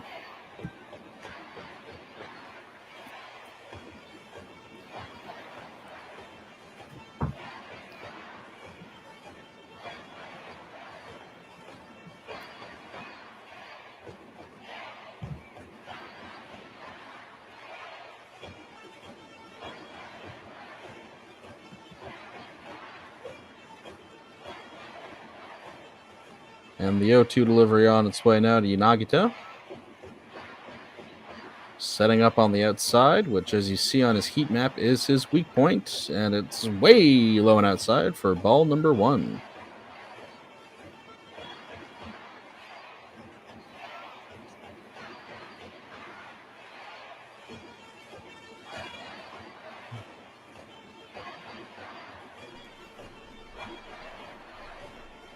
And even then, is that low outside part, is that even really a weak point for Yanagita? I mean, relatively speaking, yeah, but it's because he crushes them high, as that ball catches him looking for strike 3. As soon as I say he crushes them high, he gets a high ball and freezes up on it. 2 away now in the bottom of the 8th. That'll bring Kensuke Kondo up to the plate. Oof. Brutal, brutal, brutal.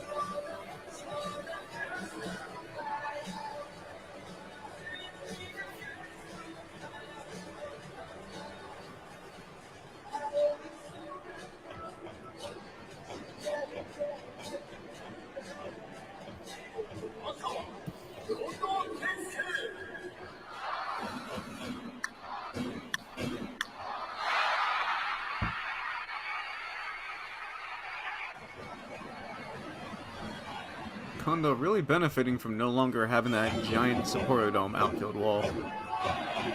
Oh yeah, definitely. I still want to see some advanced statistics on that, on how much more power is being hit at Escon Field.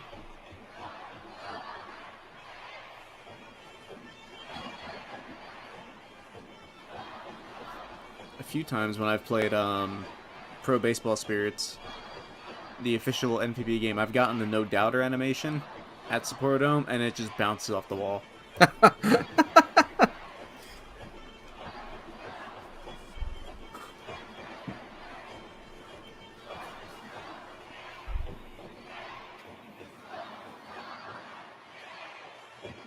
And the first pitch to Gunsuke Kondo coming up.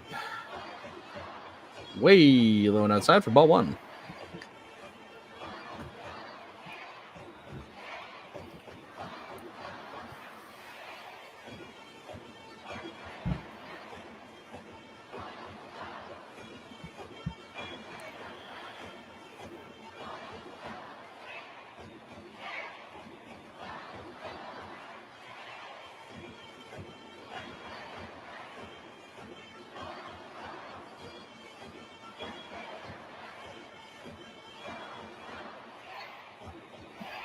And the 1-0 delivery here. Down the dirt once more for ball two. Kondo almost coming around on that, but choking up right before making it through the strike zone. As we see Alfredo Despaigne getting ready for an at-bat. Going to pinch hit. Would be very nice for him to pick up a hit at some point this season. Wait, is that Despaigne? I think that's Am I Estudillo. crazy? Whoops. It's definitely not Akira Nakamura, I can tell you that much.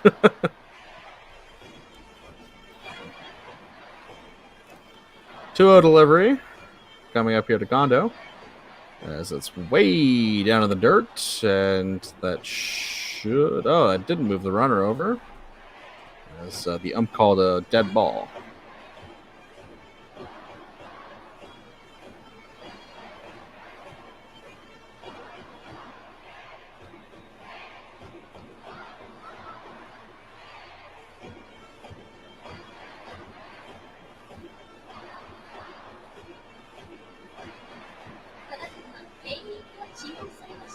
Wait, are they changing pitchers mid mid at bat? Can you do that?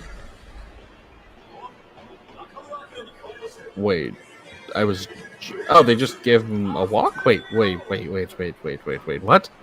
Did anyone? Am I? So he got 3 balls, and then they just let him walk. Was that what just happened? Let me check. Breaking news on Yahoo.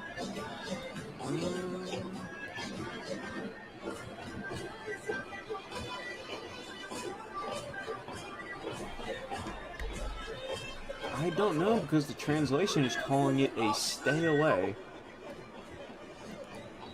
I don't know what that means. La Tortuga Estudillo coming up.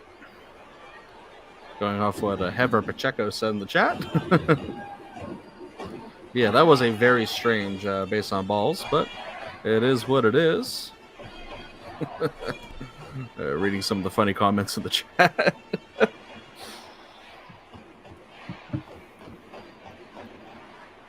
And the first pitch, low and inside for ball number 1. I mean, Astudillo's been struggling, so I guess they figured just get this at bat over with and just go after him instead. Yeah, I mean, I guess it's just strange to do it on the 4th pitch, instead of the 1st.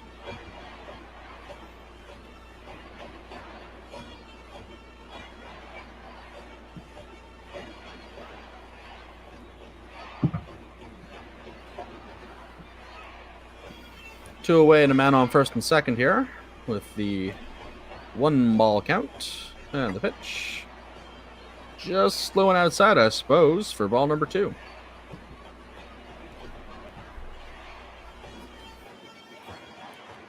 As the tension is slowly mounting here.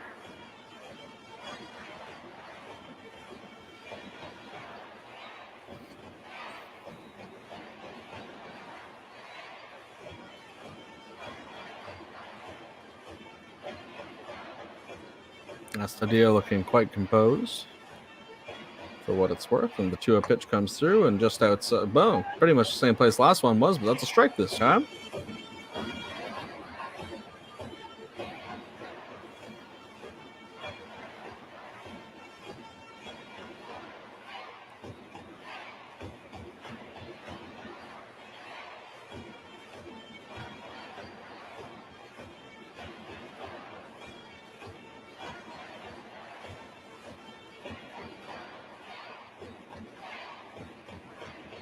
Two-one delivery on the way as Estadio breaks his bat as a dying quail just lands safely in the arms of Murabayashi. And that'll bring an end to the 8th inning as Estadio strands 2 runners on first and second. Top of the 9th coming up here as the Eagles sit just over the Hawks 4-3.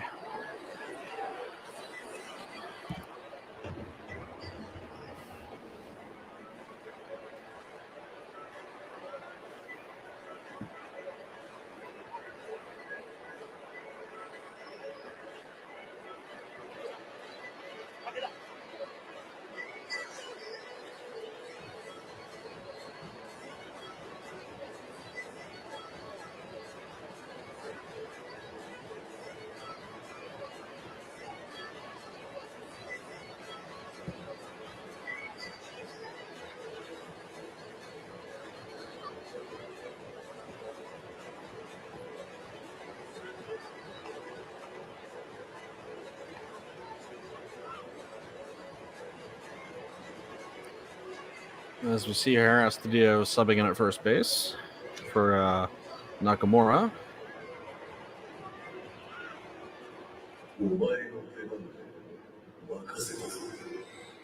I'm pretty sure that's Kenshiro. Yeah, I think it is. I've played enough Fist of North Star Pachinko to recognize his modern voice actor. As Shota Takeda comes to the mound in his 11th year with the SoftBank Hawks.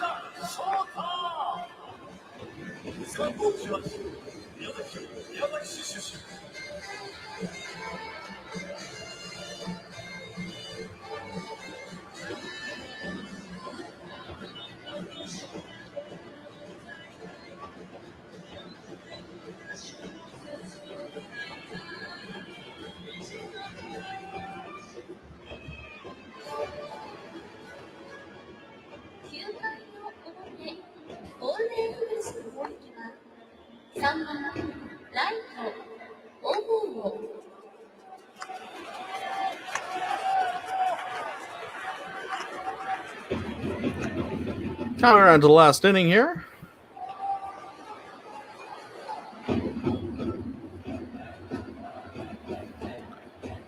As who do we have coming up to bat for these Rakuten Golden Eaters? That is Yuya Ogo.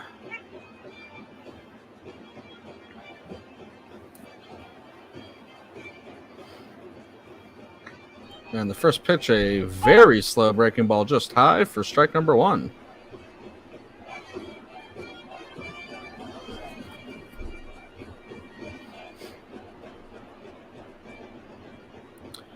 Oh, 1 delivery on its way as Ogo grounds that over to first, and it just gets by Asadil, and he'll reach first safely. Game's been going on a little while. I'm starting to lose the English language. Oof. Just reminiscent of being baseball practice there, I'll be frank. As that'll bring up the big man, Hideo Asamura, for his, I believe would be 5th at-bat so far this evening. He's earned 2 walks and a hit. Man on first here. Rakuten ensuring this goes into a 4th hour.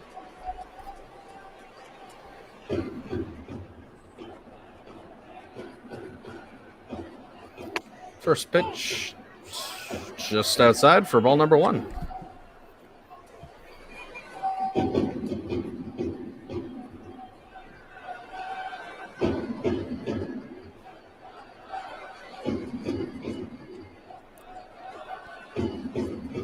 1-0 delivery on the way. As that catches the outside corner for another ball, apparently.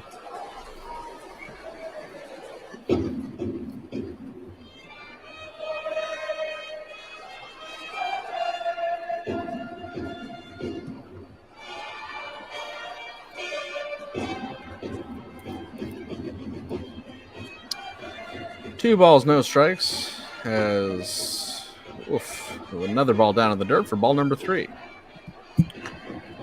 Definitely not the start Shota Takeda wanted to his outing here. Giving up a quick hit and is now behind the batting count of 3-0.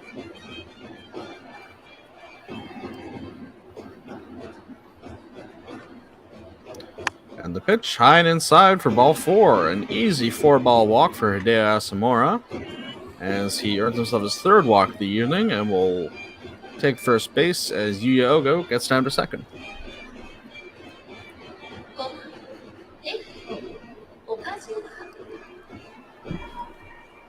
Least competitive pitching sequence all game, pretty much. Yeah, probably.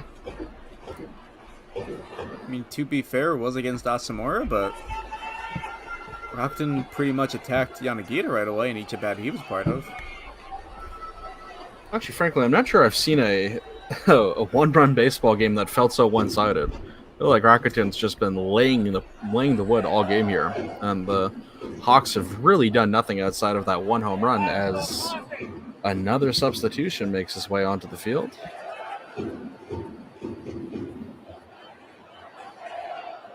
Estadio is already done for the evening.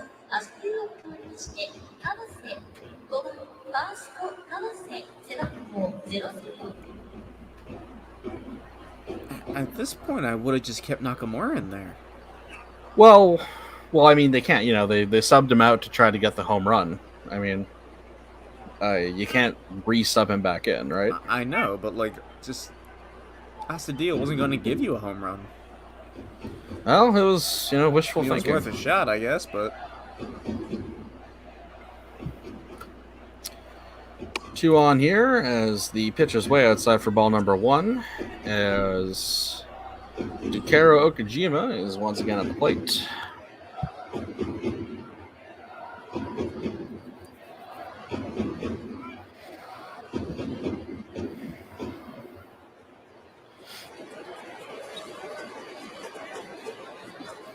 Catcher letting everyone know that ideally we pick up a triple play here.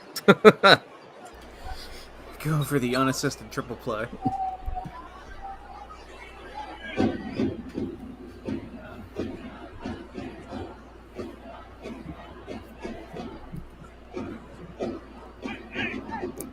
Okajima squares up to bunt, but then pulls back, only for the ball to get whipped right down the middle for ball, strike 1, I should say.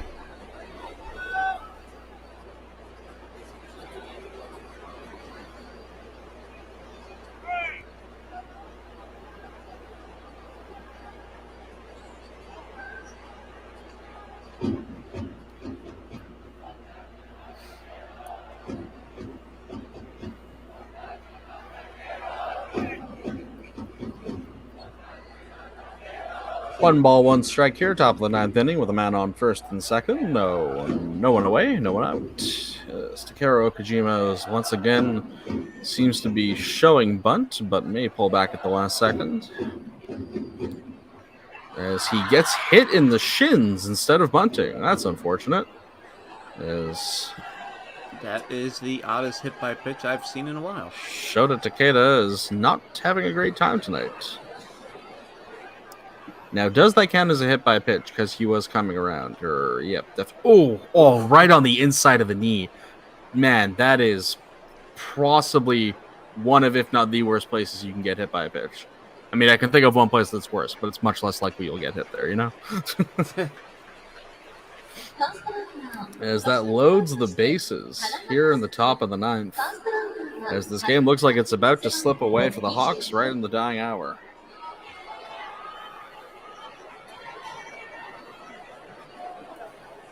They cannot keep any runners off the Base paths have all this. Oh yeah, between all the walks and hits, they have Rakuten's definitely gotten their money's worth on the base paths today. I think they've had traffic every inning.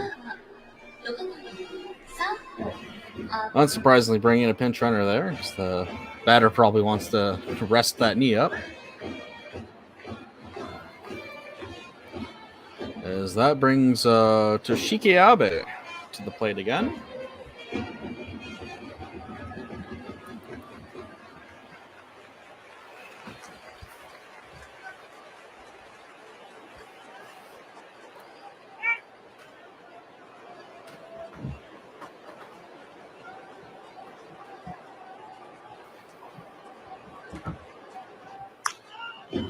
As Abe fouls that off to the right side.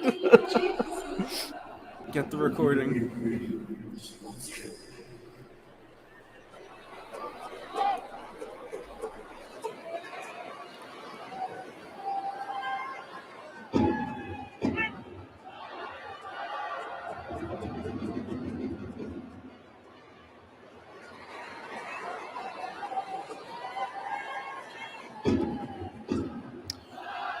Oh, one delivery on its way here, as Abe just manages to, I think, foul that into the glove of Kai for strike number 2.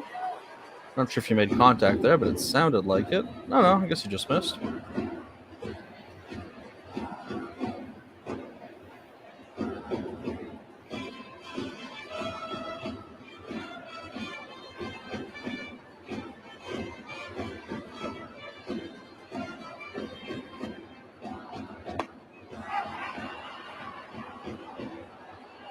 Okay. Just missed with a breaking ball, apparently, for ball number 1.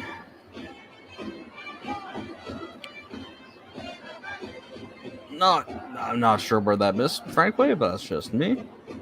As Shota Takeda, definitely frustrated with that call. 1-2 delivery on his way here.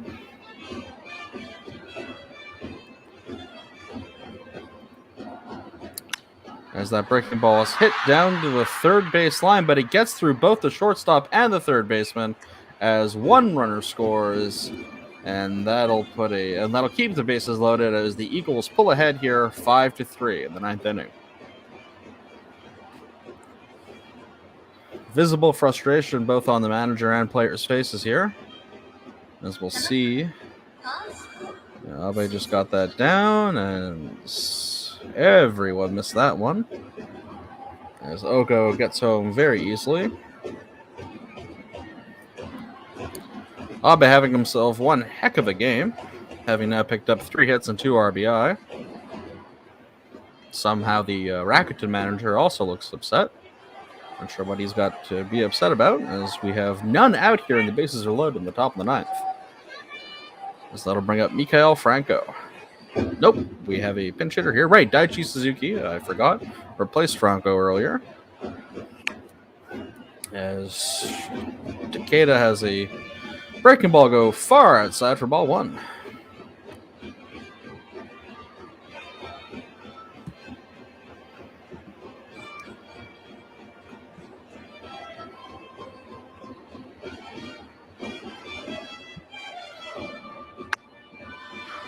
Far and outside again for ball 2.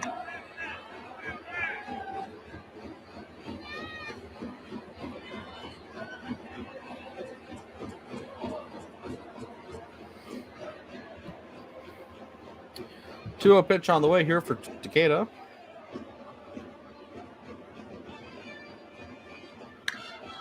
As Suzuki hits that deep out to right, but just manages to land foul for strike 1.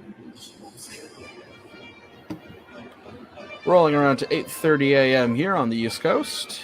Very happy to have all of you still with us in quite a long game. As we've been saying, the Eagles are looking to extend this game by constantly getting base runners on. But it is baseball, so no lead is safe as long as there's an inning left in the game. So they will be looking to add more runs here. As the 2-0 pitch comes up, and that's just outside again for ball 3.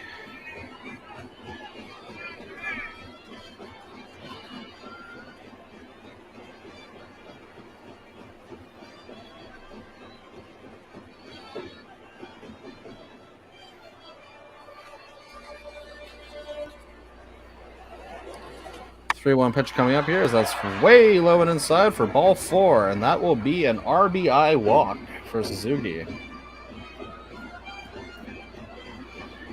Things just continue to slip away from the Hawks here as the Eagles are now up 6-3, as it looks like they will be taking Takeda out, to I think no one's surprise, as he has had a lot of issues with his control. Has he thrown a competitive pitch yet? I think he got an out earlier, but I actually might be wrong about that. I am wrong. He has not picked up a single out, actually.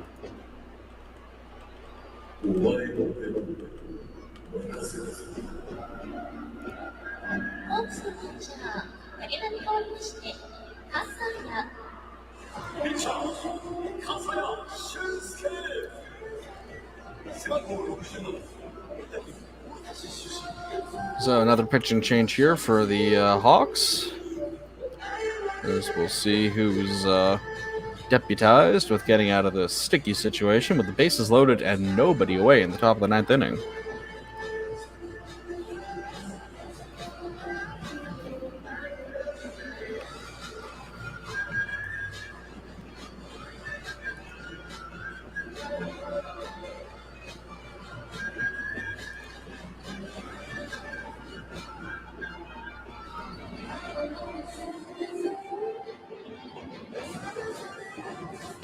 So that'll bring another relief pitcher in, Shunsuke Kasaya, I should say, in his 6th season with the 7th season, I should say, with the Hawks. Only made 4 appearances so far this year, but that being said, has not given up any runs.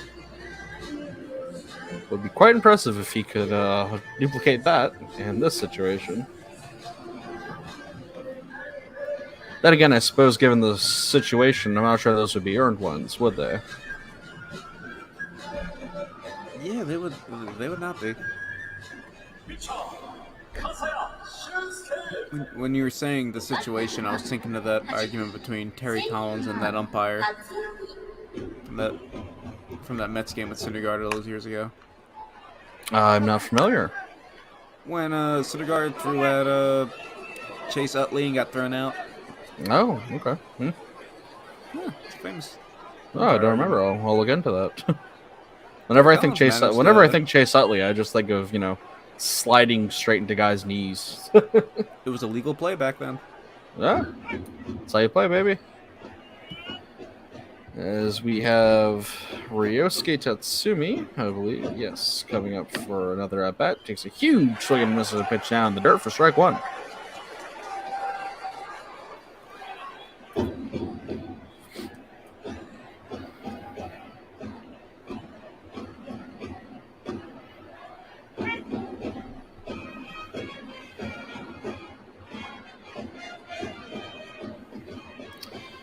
WC6 saying the Hawks missed Levi Moinello. That is an understatement. I actually think if you go back and look at this Hawks slide, it all started when Moinello got injured. That one piece gone seems to have really damaged the whole Hawks season.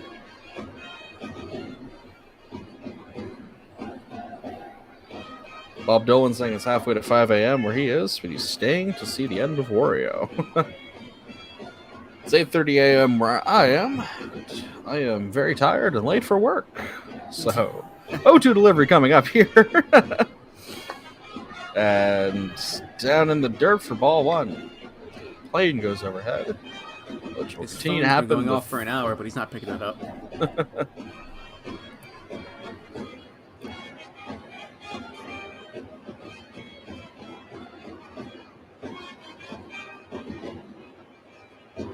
'And the worst part is, right, I can't even just run to work after this. I got a shower, I still got to get dressed. Oh, hey.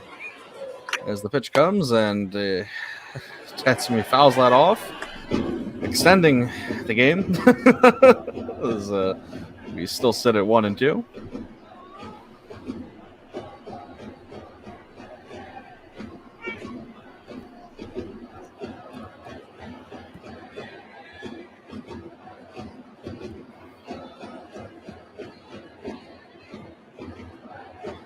One, 2 delivery on the way, as that's fouled off to the left side. sending me a bet and my life.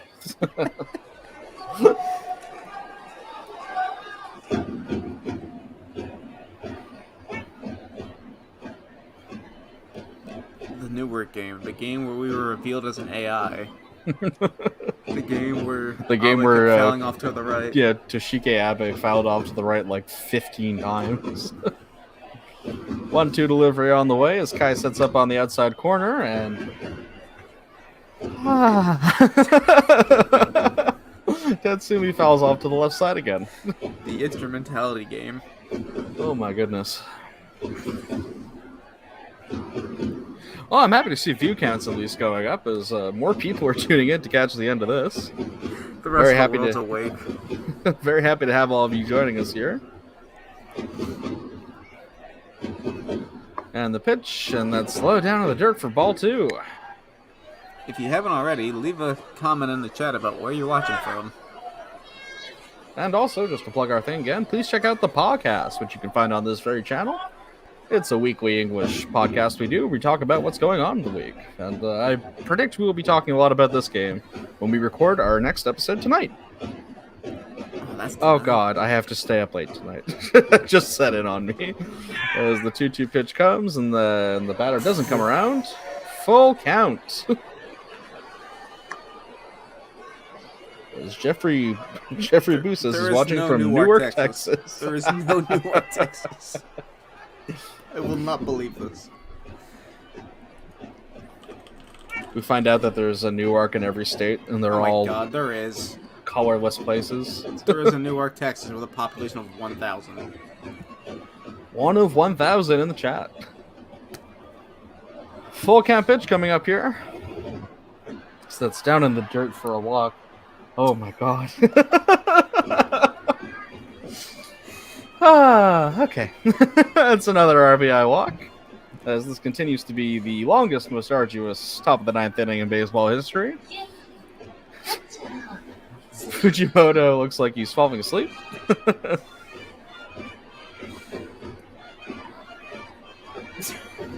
Jeffrey in the chat, I can't watch this anymore. How do you think we feel? We have to.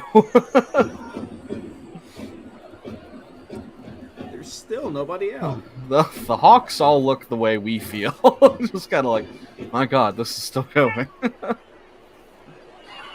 You know who I actually feel bad for is our producer, Daisuke. He's the opposite of us. I'm late for work. He's working crazy overtime.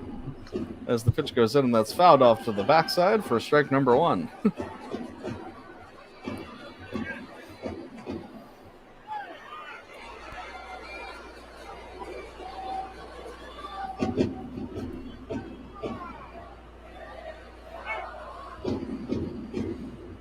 What I would give for a triple play right now. Bob Dolan in chat says he's watching from Gitmo, and at this point, I'm inclined to believe it. Oh, why not? The way we're going. Oh my god, come on! Before I could even say that Sumida headed out to right field into the glove of Yuki Yanagita dropped the ball. I don't know if it was a hit when it looked like an error to me. He doesn't do that often. No, he doesn't. In fact, I've seen Yanagita do the opposite many a time. Let's get a closer look at that. That's an error any day of the week. I don't know where they got the idea of that being a hit. But that scores yet another run here in the top of the 9th inning as the Eagles pull away 7-3 as there's still nobody out with the bases loaded. I like how the cameraman just keeps going back and taking shots of every single SoftBank pitcher. Just like they're showing every single SoftBank Hawk just grimacing, cringing. Yeah, no, Hever Pacheco makes a good point. If there is a comeback here, that's one heck of a comeback. Pitch right down the middle for strike 1, mercifully. As Itsuki Murabayashi comes up for his 6th at-bat of the evening.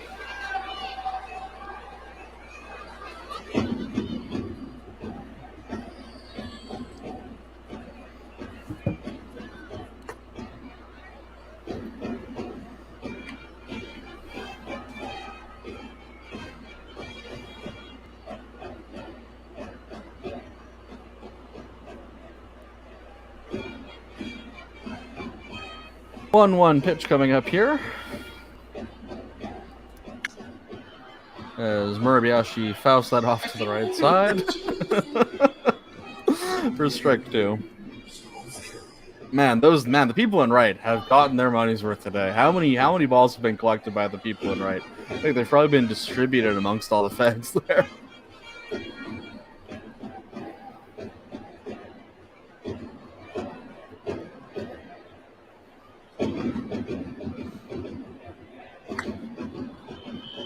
Fouled off to the right.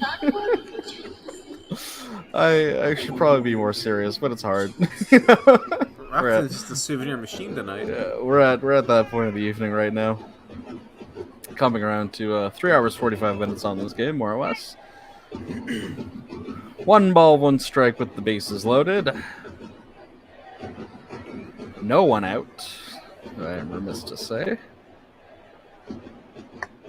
As Murabayashi takes a golf swing for a 3rd strike, and there is finally an out in this inning. There's not even any celebration from the Hawks or their fans. It was just like a squib, a dying, like just flat sound in the arena as the Hawks finally pick up their first out of the inning. It's taken 3 pitchers, 5 runs. 3 pitchers, that's true. As Kobakata comes up to the plate. And he hits that over to second, and he bobbles it and throws it down to first. Is he safe? Will my life continue to go on like this? Wait, what's going on here? What's going on here? Did they pick up a double play? Huh? Wait, what? Who? What was that? Was that just like a mercy rule? Like we're just going to end this inning? That was a very peculiar play. And what has been a very peculiar inning. As 5 runs. Wait, what is going on? This has been one of the strangest games of baseball I've ever seen in my life. Suzuki crossed home and scored, but I don't know what happened at. From the fielding things to the phantom 3rd strike that didn't get called the 3rd strike. This has been such a crazy game. As we are now coming around to the bottom of the 9th, the Eagles are up 9-3. So, either get ready for 3 quick outs or one of the greatest comebacks you'll ever see in your life.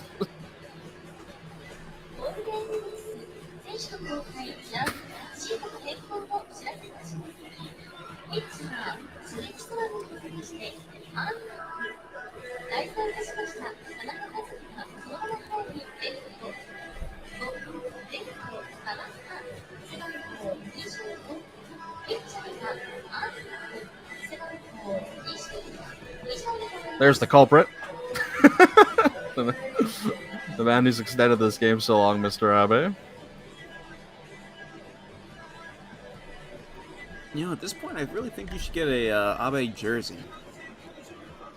To commemorate him. Thank him.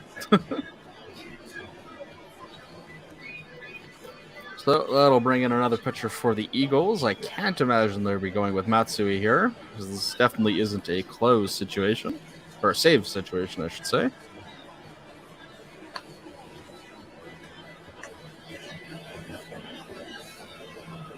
I'm just waiting here to see who the pitcher is. Tomohiro Anraku. Anraku 10. Oh. In his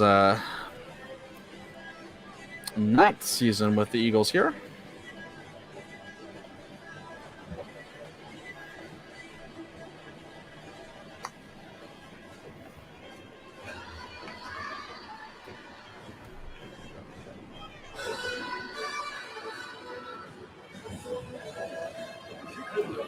So, coming around to the bottom of the 9th inning here, once again, thank all of you who've stuck with us throughout the whole game so far.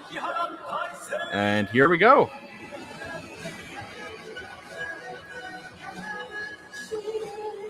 Coming up to bat here is it is Taisei Makihara.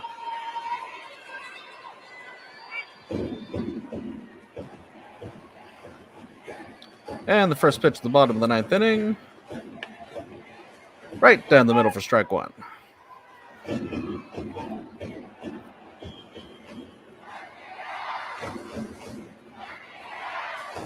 Nakihara hasn't gotten on base so far this game, as he chops it down to shortstop. Murabayashi collects it, throws it over to first for the first out of the bottom of the ninth. Time is definitely running out for the Hawks here. 2 outs left and 6 runs to cover up, I think.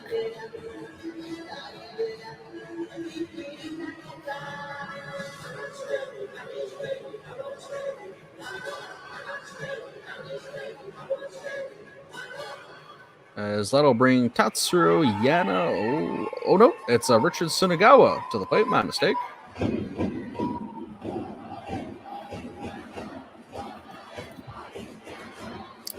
And the first pitch, Sunagawa hits that down to third, and the third baseman just misses it. It goes down the left field line. As Sunagawa is making a run. No, we'll stop at first. Threatened for second, but definitely did not have the speed to pull that off. As that will go down as an error, not sure. I mean, it should, but we'll see.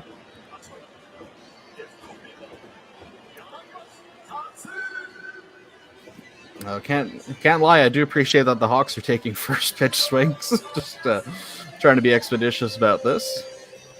As Abe, I believe, is the man on third right now. Really doing everything in his power to extend this game as long as he possibly can. As we have Tatsuro Yanigimachi. Hachimachi coming up to the plate. First ball is a strike. 0-1.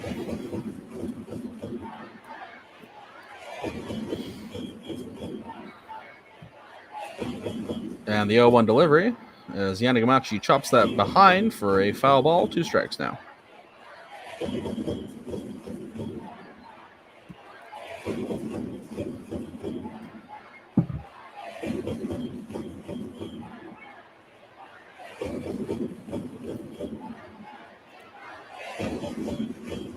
O2 delivery by Onraku coming up as it's a fastball high and outside for ball 2.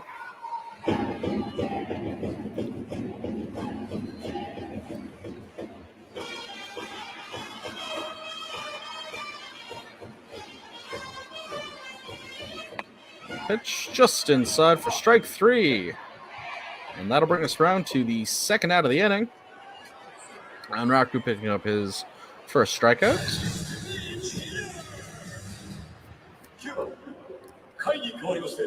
That looked a little inside to me, but close enough, I suppose.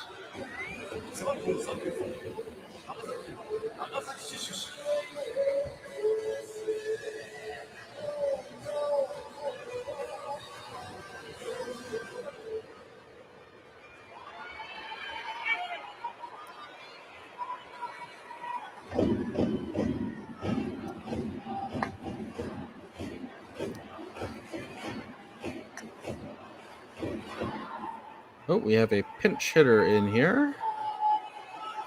Let's see if I can figure out who it is before the bat ends. As he pops that off to the right side for a foul ball. Shu Masuda is the pinch hitter here. In his 3rd season with the Hawks. Spent most of his times down in the minor league system with the Hawks. Looking to make an impact here at the top club. 1 ball, 1 strike, and a man on first with 2 away here in the bottom of the 9th as he takes a big swing and a miss for strike 2.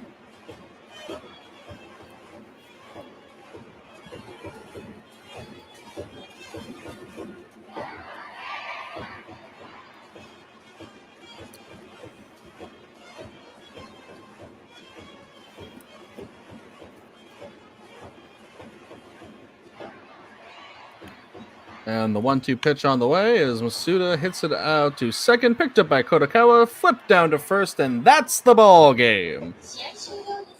Finally bringing an end to that game that was much closer until we got to the 9th inning, where it totally fell away from the Hawks. The Rakuten Golden Eagles win 9-3 over the Fukuoka SoftBank Hawks. And I would once again like to thank all of you so very much for joining us for this game. On behalf of Michael Bealey and myself, Jim Mobernicki, I'd like to say have yourselves a wonderful morning, evening, daytime, whatever it is, wherever you are in this beautiful world of ours. We'll leave you here with the hero interview. I'd like to thank also our broadcasting partner, PLTV, and our producer, Daisuke, for staying up with us so late. And have yourselves a wonderful day. Take care.